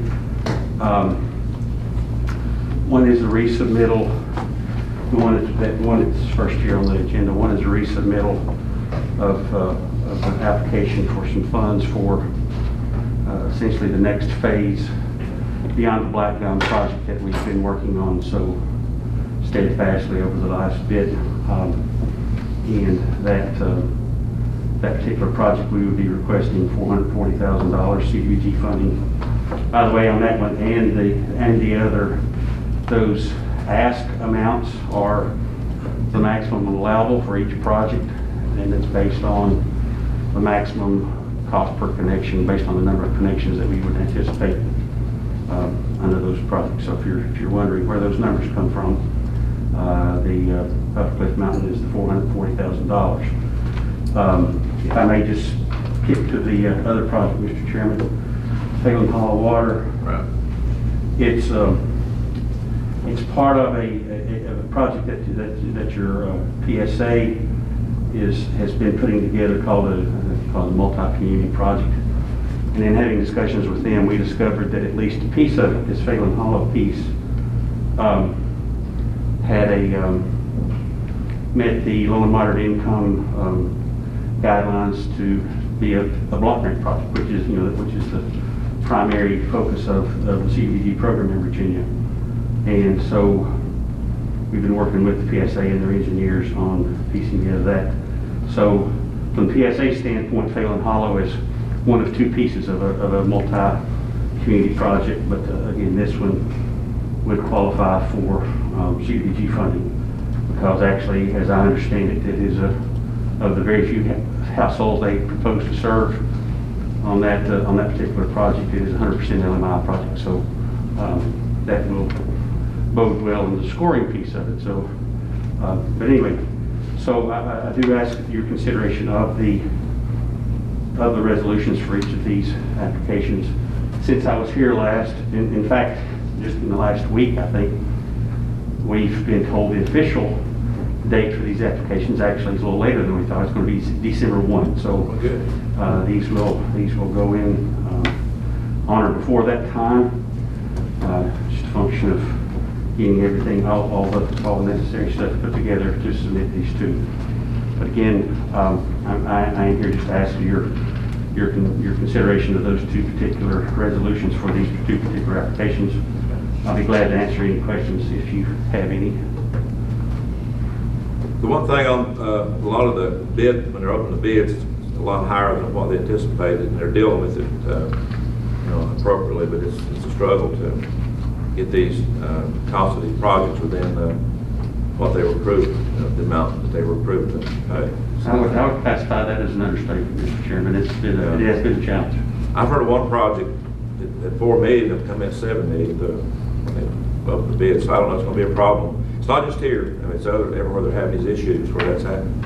And I think supplies too. I think the pipe on the black gun, right? It's supposed to be in next month, maybe? I heard this morning it is confirmed November. November. Yeah. Okay, great. I mean, we're at a time now, even getting water line, it's hard to do, and so it's a struggle to get this stuff. And all right, anything else for Mr. Kimberly? All right. Appreciate it. Thank you very much. We'll do these separately. First, we'll do the Cliff Mountain Phase 2 water project resolution. And the last part of it, I'm sure you have read this, but it's now therefore be it resolved that the Board of Supervisors, Scott County, Virginia, that the county administrators hereby authorized to sign and submit any and all appropriate documents relevant to this Virginia Community Development Block Grant proposal. That's just the bottom part of the resolution. So we need a motion to approve this one. This for Cliff Mountain, Upper Cliff Mountain. I'll make the motion, Okay. Chairman. Ms. Hood made a motion. Do we have a second? I'll second the motion. Ms. Groby, second. Any discussion? All in favor, vote by saying aye. Aye. Opposed? Motion carried. The second one, I'll do the same thing. I'll do the bottom part of it. This is the Phelan Hollow Water Project. You heard the amounts given. It's the same language at the bottom of it. Now therefore be it resolved by the Board of Supervisors, Scott County, Virginia, that the Scott County administrators hereby authorized to sign and submit any and all appropriate documents relevant to the Virginia Community Development Block Grant proposal adopted this day, 6th day of October 2021. Do we have a motion to approve this resolution? So moved, Mr. Chairman. Mr. Tipton made a motion. Do we have a second? I'll second. Mr. Jeter, second. Any discussion? All in favor, vote by saying aye. Aye. Opposed? Motion carried. Thank you. Thanks, sir. Appreciate you coming. Next item is the town of River City. Do we have someone here to speak for the town of River City? They just made the request last month, and if you are interested in taking action, we need to go ahead and get their questions. Say again. I didn't hear the last part. You just need to go ahead and answer their questions if there's action that you want to take with their two requests. Dealing with the building official, or, we have the cost of that, and the other was the sign issue. I think they recommended, Mr. Dingus, that if they could do the signs, we could provide the labor to get the signs put in place for them. Was your recommendation? I think, yes, that's what Mrs. Armstrong. Yeah. Somebody, I seen it, but I couldn't remember if it was you or Ms. Arnold, but anyway, I think it's a good idea because they don't have a construction crew to install those signs, so we could do that for them. Are they agreeable to that? But if I can reach out to them, if that's what the board desires to do, and see if that would work for them. Well, to put this, to put it behind us to go on, and we can go ahead and do this, and we can pick it back up later if not, but I think that would probably be the way to go with this, and if they're agreeable to it, and I think it probably would be. As far as I think Ms. Keckler done an excellent job on researching the historical matters they've had in the past on a building official. And did you say, Bill, if it's over 3,500, they had to have their own building official? 3,600. 3,600? 35. 3,500. And so, assuming some of the cost of that, I think there's a reason it's that way, and I think we should keep that in place. My thoughts on that. So, anyway, your all's thoughts here before, I think we should go ahead and vote on this. I'll make the motion that we go with what Ms. Starnes recommended. All right. All right. Mr. Jeter made a motion. Do we have a second? I'll second. Mr. Tipton, second. Any discussion? All in favor, vote by saying aye. Aye. Opposed? Motion carried. Next item is the meal tax, we have discussed some. The county is now authorized to do that. They're talking about restaurants out in the county. I know Gate City has put in place an increase on the meal tax within the incorporated parts of the town. So discussion, or Ms. Starnes or Ms. Cagley, the one want to discuss this more? The first step we need to do to implement the meals tax is for you to set a rate that you want to implement, and then we will work on getting an ordinance together specifying that and advertising for the public hearing. So we would need for you to discuss and decide on what rate. 6% is the maximum, and then authorization to move forward. Some of the other counties with 5%, I think I saw that somewhere, that they actually went 5% instead of the 6%. So, you know, when you eat out somewhere, I don't pay attention to the tax. If I get a good meal, and I don't. Some may. The restaurants may not be too crazy about us doing anything, but it is a revenue source. I think that we probably need to put in place whatever the amount would be. But from the board, you're all stones. Gate City is the only place that has a meal tax. I think so. Gate City, Weber City, and Duffield. What's that rate? I don't know what their rate is. Our rate would not be on top of theirs. If the towns have a meals tax, we would not be adding extra. Not gonna have a whole lot to pick up on. More than what you think? Yeah, there's more than you think. Duffield has several.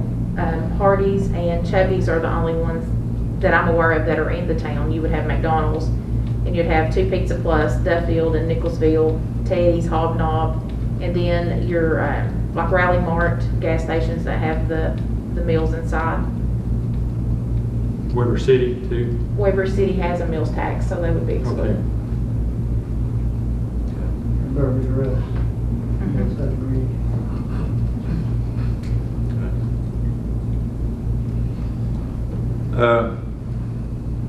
If y'all want to go with this, like, there's got to be I guess, a public hearing on the establish an ordinance on the amount, and how do we proceed? You just give us authorization to advertise. I'm not sure if we'd need to have two public hearings, one for a tax increase on its own, and then one for the ordinance. So it may be. We'll research that, and we can authorize you to advertise when you, and leave it up to your discretion what we need to do with that. Okay. But like I said, I think it would be something that we need to pursue. And the cigarette tax too, to get this regional, I meant to bring it up in Lena Wisco, but I forgot it. This regional approach on the cigarette tax, rather than the county do a standalone tax on it. It's pretty complicated. Each pack has to have a tax sticker on it, so it can get pretty hard. The regional approach, I think, would be the best way to go with that on the cigarettes. But get back to the meals tax, the amount that y'all would you have to advertise the amount? I guess you would, yeah. Can we decide that today? Decide the rate? Yeah, the rate. Yeah, you'd need to. All right. For us All right. to move forward. Let's hear from the board.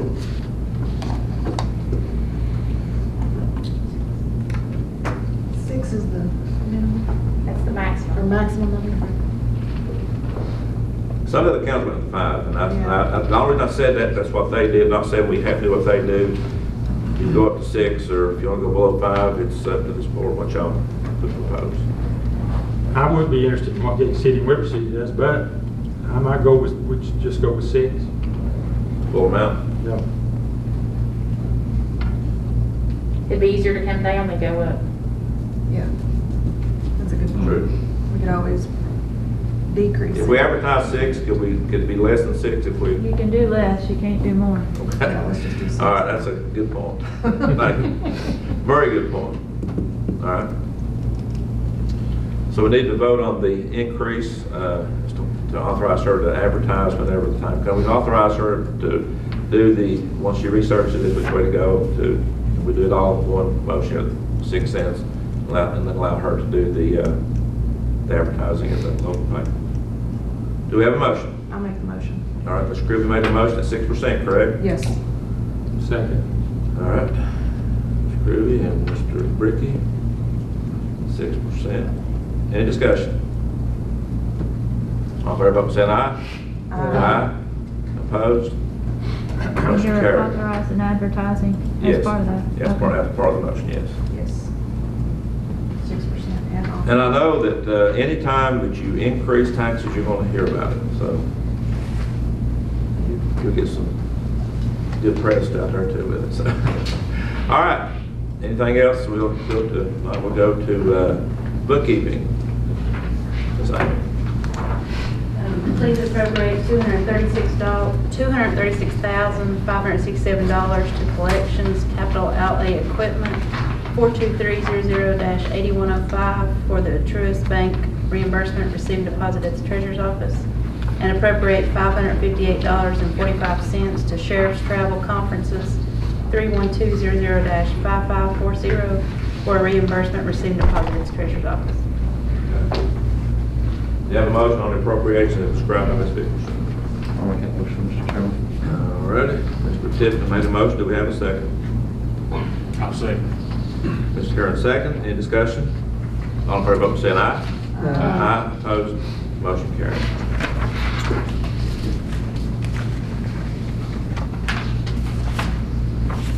Next item is appointments. Ms. Kendall, say if you would. You have one appointment to make to the Tourism Committee.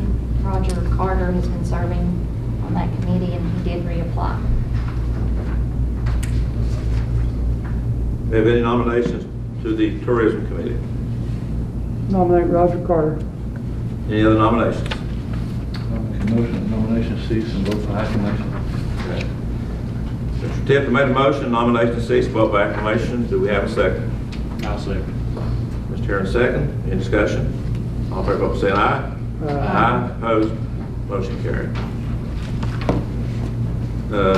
County Attorney items, Ms. Kagan. I don't really have anything. I'm happy to answer any questions. I wanted to make two comments, or not two, just a couple of comments about the campground.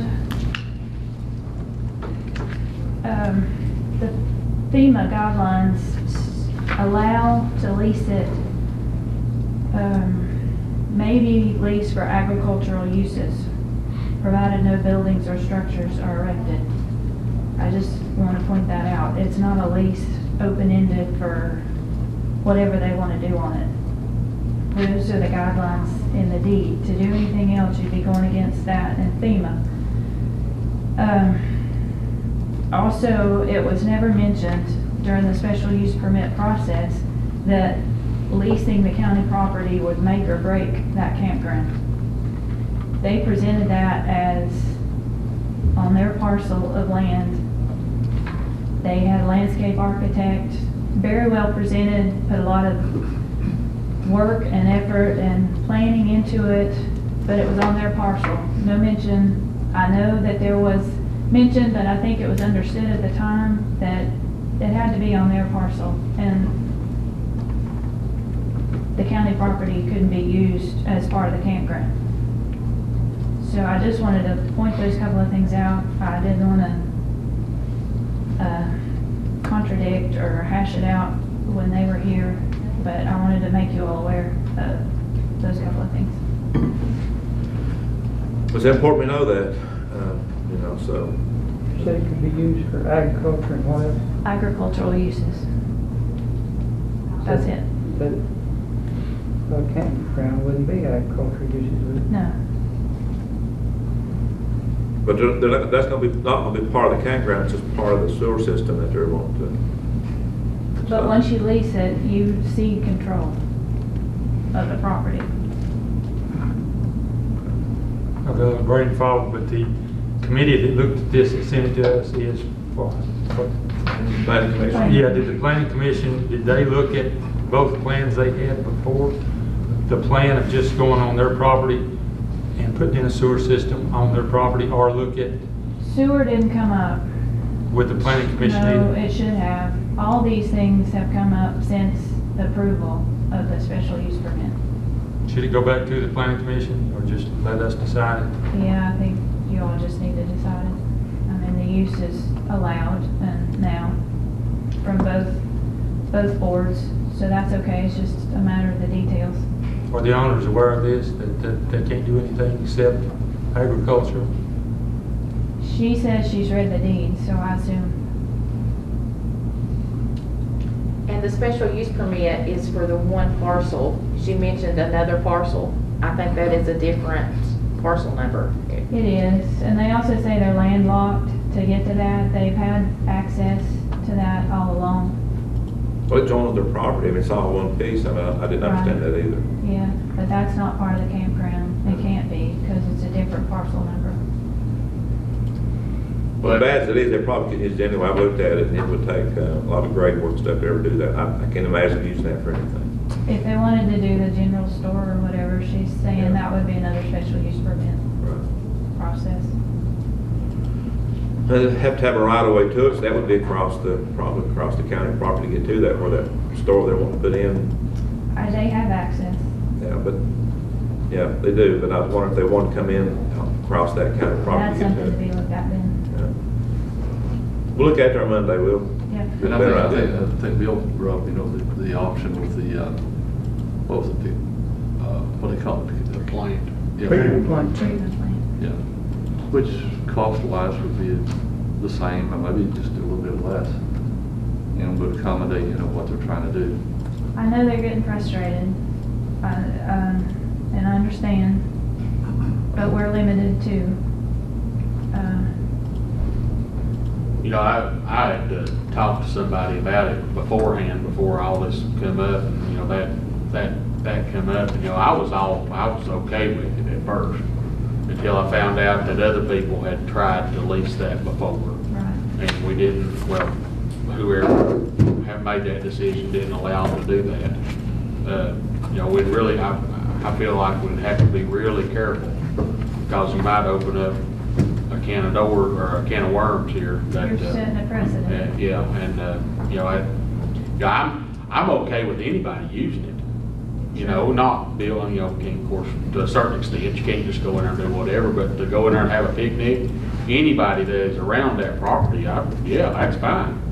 That's okay, but, and, you know, to put a sewer system in there, you know, of course, I know this would be under the health department's thing. Let's say that did flood, you know, who would, and that caused problems downstream, and they linked that back to that sewer system. If it damaged somebody's well, or would we be responsible for that? You know, there's a lot of things there I think we need to make sure that we wouldn't be responsible for. Yeah, that's what an agreement would need to address. Yeah. That's all. What about the possibility of the county selling? We can. Okay, I answered that. I was gonna ask the same thing. No, I thought the same thing too. I was gonna ask We just Danny don't sell it. later. We can't get rid of it. Can we give it away?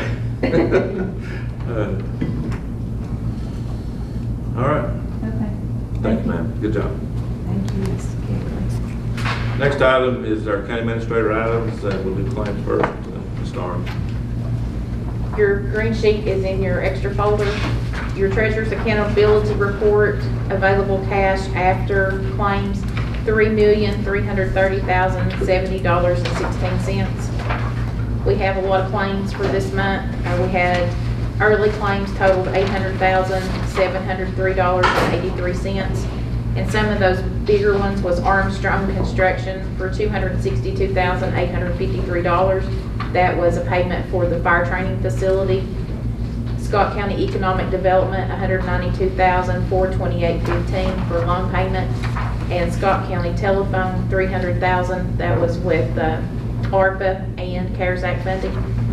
So current claims, a lot of these are quarterly payments or monthly payments for normal things that we do every month. Gate City Volunteer Fire Department did get their allocation of $38,214.14. Scott County Life Saving Crew, $35,150. And then Wingate Appraisal, we had a payment to them of $27,500. So total claims for the month, $1,337,346.42 is what needs to be approved for today. all this come out, and we still got 3. Correct, yes. We can make it through November 20th. Do we have any idea why the tax tickets haven't been sent out yet, like they They sent out? have been mailed. They were mailed on Monday, so they should be. Well, that's the amount in received in time. September that concerned me when I got it, so. I do know that office was closed for a week with COVID issues, so that bumped it a week. But besides that, that's the only thing that I'm aware of that would have been different. But they have been mailed and should be received this week. It's like if they're closed or working inside, they can get more done and get them done much quicker. I mean, They were not working. The office was closed because of COVID. well, I thought maybe they just was closed to the public, but they weren't even working that week. I'm not putting you on the spot, I'm just saying, They could not be in the office working. They had COVID and had to close the office. I'm with you. All righty. How many times have you closed this office since COVID began? The county administrator's office? None.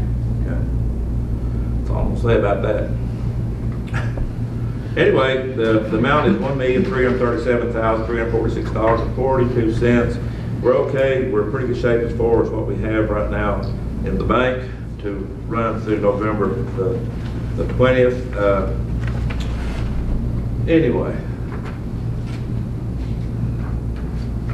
We're a little over $1 million less than last year. yeah.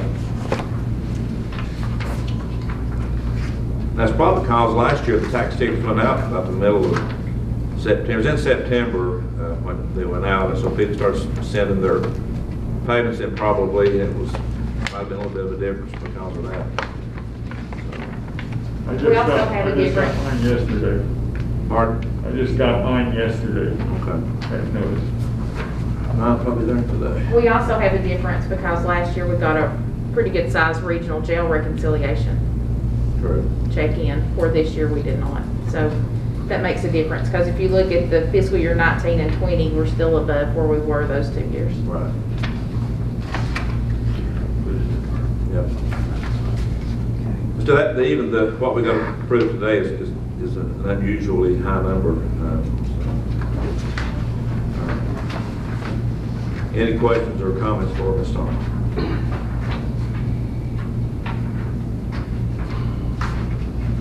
I'll make a motion that we pay the bills. All right, Mr. Cribb, you made a motion to pay the bills. Do we have a second? Second. Ricky, second. Any discussion? All in favor, vote by saying aye. Aye. Opposed? Motion carried. Miscellaneous. I have 2 things under miscellaneous. The first is to accept the local emergency management planning grant. This is a grant that we've been fortunate to have the last several years. The grant amount is $13,810 with the same amount of match, and match is our emergency management funds that we put into that program that we have in the county. So we were allowed to use these funds again for fiscal year 22, so I just need authorization to proceed with any documents needed for the grant acceptance. Need a motion to allow Ms. Starr to do that. Do we have a motion? Ricky made a motion. Do we have a second? I'll second. Mr. Herron, second. Any discussion? All in favor, vote by saying aye. Aye. Opposed? Motion carried. And the second thing I have is Ms. Kegley received information from Appalachian Community Action that New People's Bank needs us to forego first right of refusal on the property that they have at Daniel Boone. All right. So what was that, Brenda? What did they need? The county has first right of refusal on that property where it was gave to them for $1. And anytime that they do anything financial that they're using the property as collateral for, we have to do a first right of refusal release. So I believe they were increasing their line of credit. And so New People's Bank requests that we do that first right of refusal release. All right. Do we have a motion to do that? So moved, Mr. Chairman. Mr. Tipton made a motion. Do we have a second? I'll second. Mr. Second, any discussion? All in favor, vote by saying aye. Aye. Opposed? Motion carried. Anything else, Ms. Owens? That's all I have, thank you. Before we do the presentation by Mr. France, we'll take a quick break. And so we'll do that. One thing, I have to leave. I got an appointment at 11:05. They moved it to an high appointment. So Ms. Kruger is gonna, in my stead, she's gonna be here, so I do need to go. We are back in session, and I guess now we will go to item 22 on our agenda, a presentation by Mr. Derek France. Thank you. Good care passing. Good to see everybody. This morning, thanks for having me. You're doing a great job already. Thank you. As usual, in mine, I'll kind of keep it short and sweet. This is kind of when things start getting a little bit slower for me anyways. On the rec department side, Keith Memorial Park, there are some long-term grant opportunities to take a look at, see what we can do there with some improvements there to the park. Thanks to your all support, the park looks great. There has been numerous improvements that y'all know about out there. So thank you, and thank you to the seniors group out there that does a lot of work for us. So it does look great. Down at Duckville Community Park, initial talks to do some improvements down there, some minor improvements. Going to get some help with Scott Service to do that. Nothing major there, but just some little projects that will help that park down there. Normally right now, I would be in my second week of our youth volleyball. I made the decision to cancel that. It was a hard decision to make. It's probably one of the funnest things we do. It's probably one of our biggest, numbers-wise, has our biggest participation. But the big reason I did cancel that, we were mixed grades at 2nd through 4th grade as a group, 5th through 7th, and even sometimes we have mixed schools. Kids may be on team that are in different schools. And the vast majority of my participants are under 12, so they cannot be vaccinated. And just with how things are currently with schools and with young kids, I think it was the right call. The feedback has been, hey, we hate it, we absolutely want to do it, but we understand. So I think I made the right decision. It's always a hard decision to make, though, because that's what I do. That's the fun part of my job. Hopefully, February, March is when we do our youth basketball. I hope we can return to normal by then. Things will make the climate's a little bit better by then, I hope. So, unfortunately, that's, I would be talking about how good our volleyball league's going.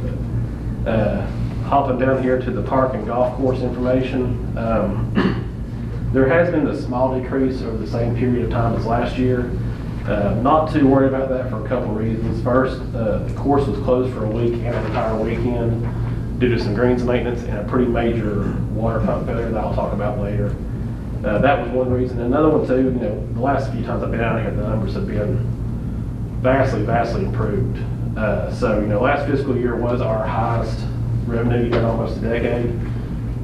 We're very close to that, so I'm not too worried. I think we're still poised to have a very good year. It's just, we had by leaps and bounds, one of our best years last year, so it's understandable to have a small, I'm not worried about the decrease. It's a very small amount. So, the course currently is in great shape. It's actually in such good shape. The public, the members, are really pushing for us to have a late fall, even early winter tournament. So I think we're going to try to host a late October tournament, something there. So it's kind of something we haven't done. Usually by now people are slowing down, but they're still fired up about it, wanting to play. The course looks great, so they're wanting an October tournament. So, and then really lastly, I do want to thank Bill Dingus, Randall Davis, and Anthony Williams, Public Works. That water pump failure that we had, that was probably one of the most stressful times since I've been here as an assistant director and director. I'll kind of run you through that process. First of all, we had a water pump failure. We have a water pump that pushes water out to all the irrigation at the greens. So basically what happened there, we had a water pump failure while we were doing our greens aerification. And that's where I go through and I put holes in the greens, we fill them in with sand, and then we water them. Well, the day we need to go water them, the pump failed. That's the worst day of the year. 365 days a year, the worst day it could have failed, it did. And the bad news is, like I think Mr. Tipton talked about supply chain stuff. That pump we need, it's about a 60 to 90 day lead time on it. So there are other pumps, but it would require us, how our system's set up, we need that pump, the same pump we have basically. So during that time, like I said, Bill, Randall, Anthony, especially Randall, was with us up there. Like, I know me and Brad were there a couple nights, 12, 13 hours, just trying to find a solution because we really did not want to lose those greens. But basically what happened, a local farmer who's a good friend of the golf course allowed us to borrow a portable gas pump. It's not perfect, it's having some issues. We've had a lot of mishaps with it, but it's a temporary fix, it's working. We were able to, when I call save the greens, I'm not saying we did, but I was really terrified of losing the greens. The reason I'm terrified of losing the greens up there, the cost to rebuild a golf green now is about $30,000 to $40,000 per green. And that's insane, and I know it's something we can't afford. So that was probably the first time I thought, man, we might really be in trouble, but we were able to find a solution. So thank you to Bill and his crew. And thank you to the local person that helped us as well. That's kind of everybody come together to help us out. It takes a village, and we definitely appreciate everybody that helped with that. So those greens are kind of what makes us up there. You know, it's a very hilly course. It's a 9-hole course. We have a lot of things going against us. Our one advantage we have over probably everybody is our greens. I see it. I see other courses, but the public tells us all the time, hey, these are the best greens. I mean, they really are. Our greens are fantastic. That's kind of our draw up there. So that's a big focus for us. So to keep those, and now it's such a relief. That was a bad time. So things are so much better now. But that's really all I have. We're getting ready, obviously, like I said, going to one of our slower seasons. But I just hope we can get back to some normal with the rec stuff, because I know it's killing me. I know it's killing a lot of our kids not be out there doing that stuff. But I think the parents understand. So that's all I have. I'll answer any questions if you have. I'll just say fantastic job to these. Yeah. To these folks. Yeah. and They did everybody great. coming together. Randall was there when he was off. Randall came in. I mean, Randall really, he didn't give up on it. We didn't either, but he didn't give up. He helped us see it through. So, yeah. Thank you all. Thank you.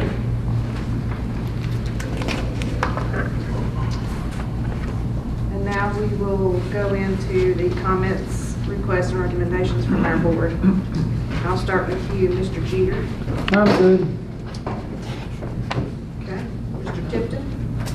Just want to thank all the staff and Rita and Bill and Amy and Tina and our county attorney for all that they do, and all of our staff.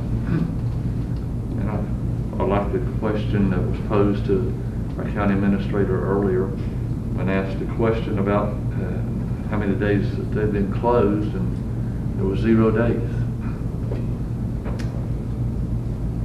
Agreed. So I appreciate y'all. Very good. Anything else? Mr. Hare? Appreciate what everybody's doing. You know, I've got a list of stuff for VDOT. But I'm gonna try to work that up and try to get that to them. I won't spend a lot of time with that, but something I brought up the last 2 or maybe even 3 meetings is county raises. You know, and I didn't realize Danny was gonna be leaving. But we really need to keep this on our mind. You know, I'd like to propose that we go ahead and do that, starting January 1st. And we amend the budget to include that 3% COLA, cost of living. You know, all of us have worked in places, I think that, you know, that you receive cost of living raises. If my mind serves me right, I mean, the pay scale for the employees here in the county has not been changed since 2004, I think. Does that sound, I might be misspeaking on that, but anyway, you can look at it. You know, that's something we need to look at. You know, it's hard to get people to drive these garbage trucks, you know, where you have to have CDLs starting out at whatever they start out at, 25,000, whatever that would be. Our 911 people, you know, if you remember just recently, we went through, I don't know how many dispatchers. Of course, it takes a special person to do that, I understand that too, but, you know, but all of our employees here in the county, I feel deserve that, and, you know, for them to think that since they've not been receiving that's okay, you know, that's not okay. You know, the more time we spend not giving them that raise, the more behind they get. In the future, it's going to be harder and harder to get somebody to fill these positions. And I was going to make a motion today for us to vote on that. But since Danny left, I'll wait till next month. But I want you all to seriously think about it. January 1st, I think we need to amend the budget, include their 3% cost of living raises. Am I saying that right, Sally? Okay. So I'll wait till next meeting to do that, but just be prepared. So you do want to wait till Dave's here? I mean, we don't necessarily have to, I guess is what I was going to say is. Well, I've not talked it over with him, Okay. so he don't, I'd sort of be blindsiding him, so I feel like he Okay. needs to be here too. Okay. So I'll wait till next month and we'll see how that goes. But anyway, appreciate what everybody's doing, appreciate what the board's done. You know, we need to get some good people for this equalization board. I've got a couple more in mind. I'll try to do it, but I can see a lot of them's point. I mean, you know, especially now more than ever since I've been on this board for 2 years. But I'm glad to have Mike back. Thank you.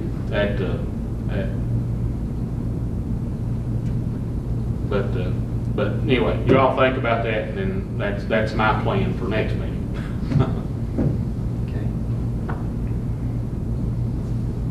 All right, Mr. Bricky? Okay. Just want to say I want to thank all of you for hanging in there with me. Bill and Frida, Sally, not giving up on me. It was quite a battle. And I am out of the loop right now.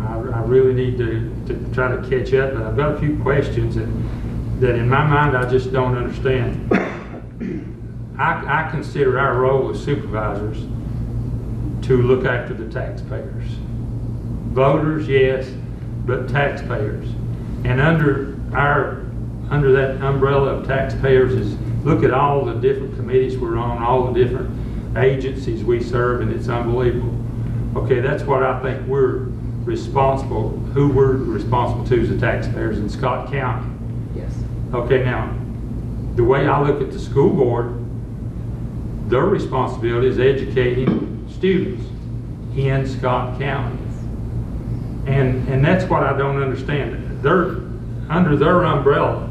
They're supposed to take care of our kids, not kids from out of county. And I use out of county because sometimes, you know, I saw on the TV that several weeks ago, I don't know when it was, that there was 100 kids coming over from Tennessee.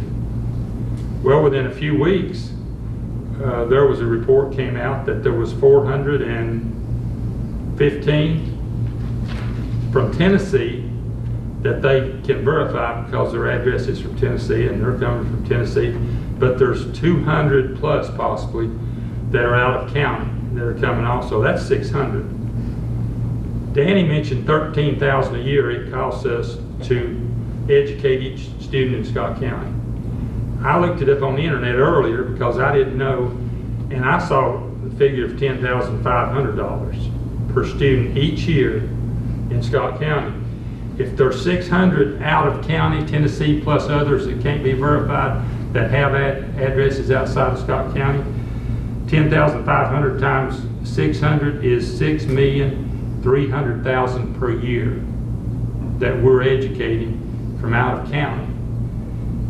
Okay? If a student enrolls in kindergarten and goes through the school system, 13 years for one student, K through 12, that's 136,500, and you can check me on my math. Out of county, if there's 600 students that follow that same route, times 136,500, that's $81,600,000 that Scott County taxpayers are paying out each year. I'm sorry, in a 13-year period. $81,600,000. Now you say, you know, one of the talking points that's coming out from certain places is that Scott County doesn't pay that much in taxes. But this amount right here is being paid by county and state taxes. It's being paid by our taxpayers through their county and state taxes. I don't care if they're getting it locally or they're getting it from the state. This amount's being paid from Virginia. Yes. I think the number one role of our school board is to educate our students. Other activities are extracurricular. And we're all looking at our football teams that are having a rough time. Ryco, I feel for Ryco because I was principal there 10 years. And they're saying the enrollment's dropped and they can't get football players. It's not dropped that much. I don't know, because like I say, I'm out of the loop, but I bet if you look back, it's not dropped much over the last few years. It's just that our students have so much else to do, our kids do. Another thing we need to look at, these 600 kids, 415 from Tennessee that are coming here, they compete with our Scott County kids for any awards at the end of the year. Anything that goes on in the year, they're competing with our students here in Scott County. And whether that's fair or not, it's up to the voters and the taxpayers to decide. County paper, Lisa's gone. There was two different things in there that I questioned. One was a chart that looked at the 10-day enrollment. School starts, and then 10 days later, the principal send in how many students they've got. That's a 10-day enrollment. And it was said, well, they didn't come over from Tennessee like we thought. Okay, take that 10-day enrollment and write it down somewhere. Next March 31st ADM, compare it to that instead of 10-day enrollment and see how many kids come in. Also, in that chart, it compared the 10-day enrollment of this year for 7 or 8 years past, which was the March 31st ADM, not the 10-day enrollment. So that's comparing apples to oranges, and you can't really tell what's happening this year by that. And it's not just Tennessee. I know Washington County, possibly other counties in Virginia are sending students here. And I know Washington County charges an enrollment fee, tuition, whatever you want to call it. And I found out that there is a difference. I didn't know that there was a difference in paying tuition or paying enrollment.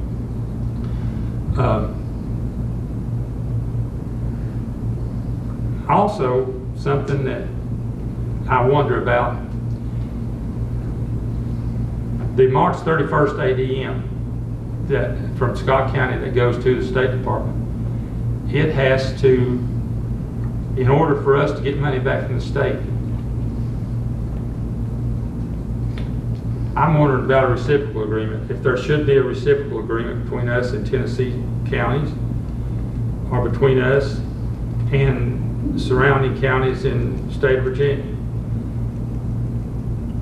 And I'm just behind on some of this stuff that you've probably discussed this summer during all this. And if you have, I apologize for taking up your time with it. But some of this stuff, I just don't understand. One of the talking points that the school board puts out is if we don't get an enrollment fee or a tuition from the kids coming over from Tennessee and the extra kids, we're going to lose 90 teachers, we're going to lose bus drivers, we're going to lose cafeteria workers. The way I look at it, those people that will lose their jobs are here to educate Howard County, Tennessee kids. And I know the school board can't do this in 1 year, but this is the school board that needs to start something. They need to start somewhere through attrition or through looking at kindergarten kids are looking, you know, rating it on a scale from K through 12 as far as enrollment goes. This is the board, instead of saying, we're not going to do anything, come on in. They need to start looking at all this stuff. And I don't know that they have. There's two ways you can look at it. You can look at it like we're going to lose 90 teachers. We're going to lose this and that. But if you look at it the other way, our taxpayers are the biggest employer here in Scott County because they're paying for these teachers that are teaching Tennessee kids, either through local or state taxes. And that's just, it's been on my mind. You know, I was in education in Scott County for 40 years, and I feel for them, I really do. I really appreciate what you went through with the raises, but I just think the school board needs to look at some stuff. We don't control the school board at all, and they're on their own. But I'd like them to just take a look at it from all angles, and just not one angle, Mr. Kowski. When I went to my first school board meeting, I brought this up. And I was told point blank, I don't know who it was the person in charge of the board. He says, well, you know what, it's tough. This is the way it's always been, this is the way it's always going to be. I've got the impression, and pardon my language, but I don't think those idiots give a damn about the people, taxpayers of Scott County. And I looked at him and I said, well, just because that's the way it's always been, that doesn't make it right. I honestly felt like I was talking to a brick wall. I spent 11 years in the military, and I have never, I was a prison guard too, I have never come across a bunch of more self-centered, self-serving individuals than I have with our school board. And I'm ashamed to say I voted for one of those people. You know, transparency's been the key word for years now. Transparency with everything. I think we're very transparent with everything. And I think that should carry over to other boards in the county also. And if I've said anything to offend anybody, I apologize. If this is something you've already discussed, you know, I apologize for taking up your time, but I just felt that I had to say something. And if I'm wrong, correct me, please. Thank you. Ms. Hood? Very good comments, Mr. Bricky. I agree with everything you said. And I do think that the Scott County School Board needs to become accountable. Accountable to the people who reside in Scott County. And that's all I have to say today. Well, I'll go last here and say that, you know, I appreciate the staff and everything that they do. I will echo what you said about that, because they do need to become more transparent, in my opinion, as a taxpayer, not as a board member, but as a taxpayer. I would appreciate that. And going on with the taxes, I will not let one meeting go where we do not talk about our delinquent taxes and the situation that that's created for us. Because that's one issue that I have that burns a hole in my pocket, because we do not do, our current treasurer has told us that she will not be a, what's the word she used? Hardcore tax collector. Curiosity gets the best of me as to why she wants to do it, but that's neither here nor there. I mean, if you're not going to be a tax collector, it's black and white in my opinion in that situation. You either pay your taxes or you don't, and you collect your taxes or you don't, and she's not collecting taxes. So, like I said, I will not let a meeting go where we do not discuss that, or that I don't bring that up and continue to press that forward, because there's no accountability to us from the treasurer's office. However, we are responsible for the budget that the tax dollars do bring in, and that's that's the concern and issue that I have. As not only as a taxpayer, but as a citizen and a tax-paying citizen of this county. And that's all I have to say. Thank you all though. Could I just address one thing? And Absolutely. I appreciate what Mr. Bricky said in reference to the school board. And I don't want to say very much about it, but we had a meeting and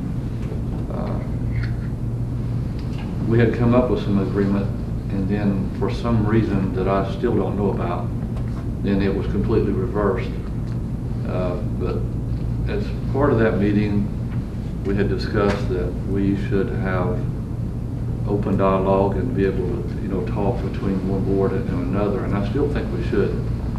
We've got to get back to the point of, communicating, and that I think we should, do. And I hope they'll reach out to us and be willing to do that.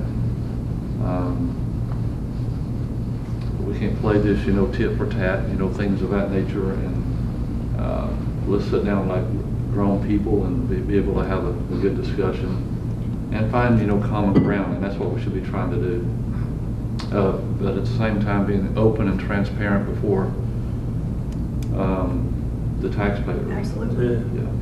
I think that's the key, transparency. Okay, so we will move right along into, we don't have anything for closed session, do we, Ms. Starnes? Okay.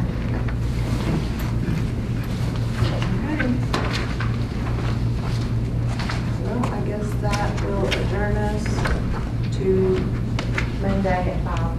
Monday, the 11th at 5 p.m. Where are we going to meet at? At Stony Creek? Or are we going to meet? I think that's what y'all decided. Is that what we decided? There. Okay. So we will adjourn this meeting to 5 o'clock on Monday, October the 11th at Stony Creek. Do we have an address Yeah, or some identifying information for the public to know where this meeting's gonna be? It's 3-something Greens Chapel Road. I don't have it in front of me. Let me see if I can find that on the special use permit. 5 o'clock. Unless that changes, I won't be able to be there, but I'll try to get by there. You go across, you go to the old store and go across the bridge and then take a right? That's where it is? Do you know where our new parking lot is? Yeah. Just stay on that road. Okay. All right. Yeah, instead of turning like you go to the Devil's Bathtub Trailhead, like where everybody goes, you just keep right. And it's up over the hill there, across the next little bridge.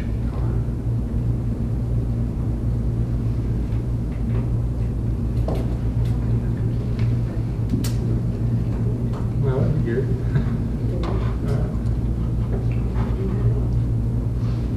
Okay, that said. Give me 1 minute. Oh. Sorry, I forgot you were looking at the address. Is there internet access up there where you could use Google Maps to get to it? Spotty. I'm gonna doubt it. Yeah, your maps on your phone would probably take you onto it. They're pretty good about go ahead and figuring out a route while they got signal to take you to it. We do have Wi-Fi at the parking area at the Stony Creek Park. That's probably a little over half a mile from where we're going. That might be an idea for people to park there and maybe not have so many cars at the site. Yeah, there's not a lot of places to park where we're going, so that might be best is to meet at Stony Creek Park. So I don't need the address.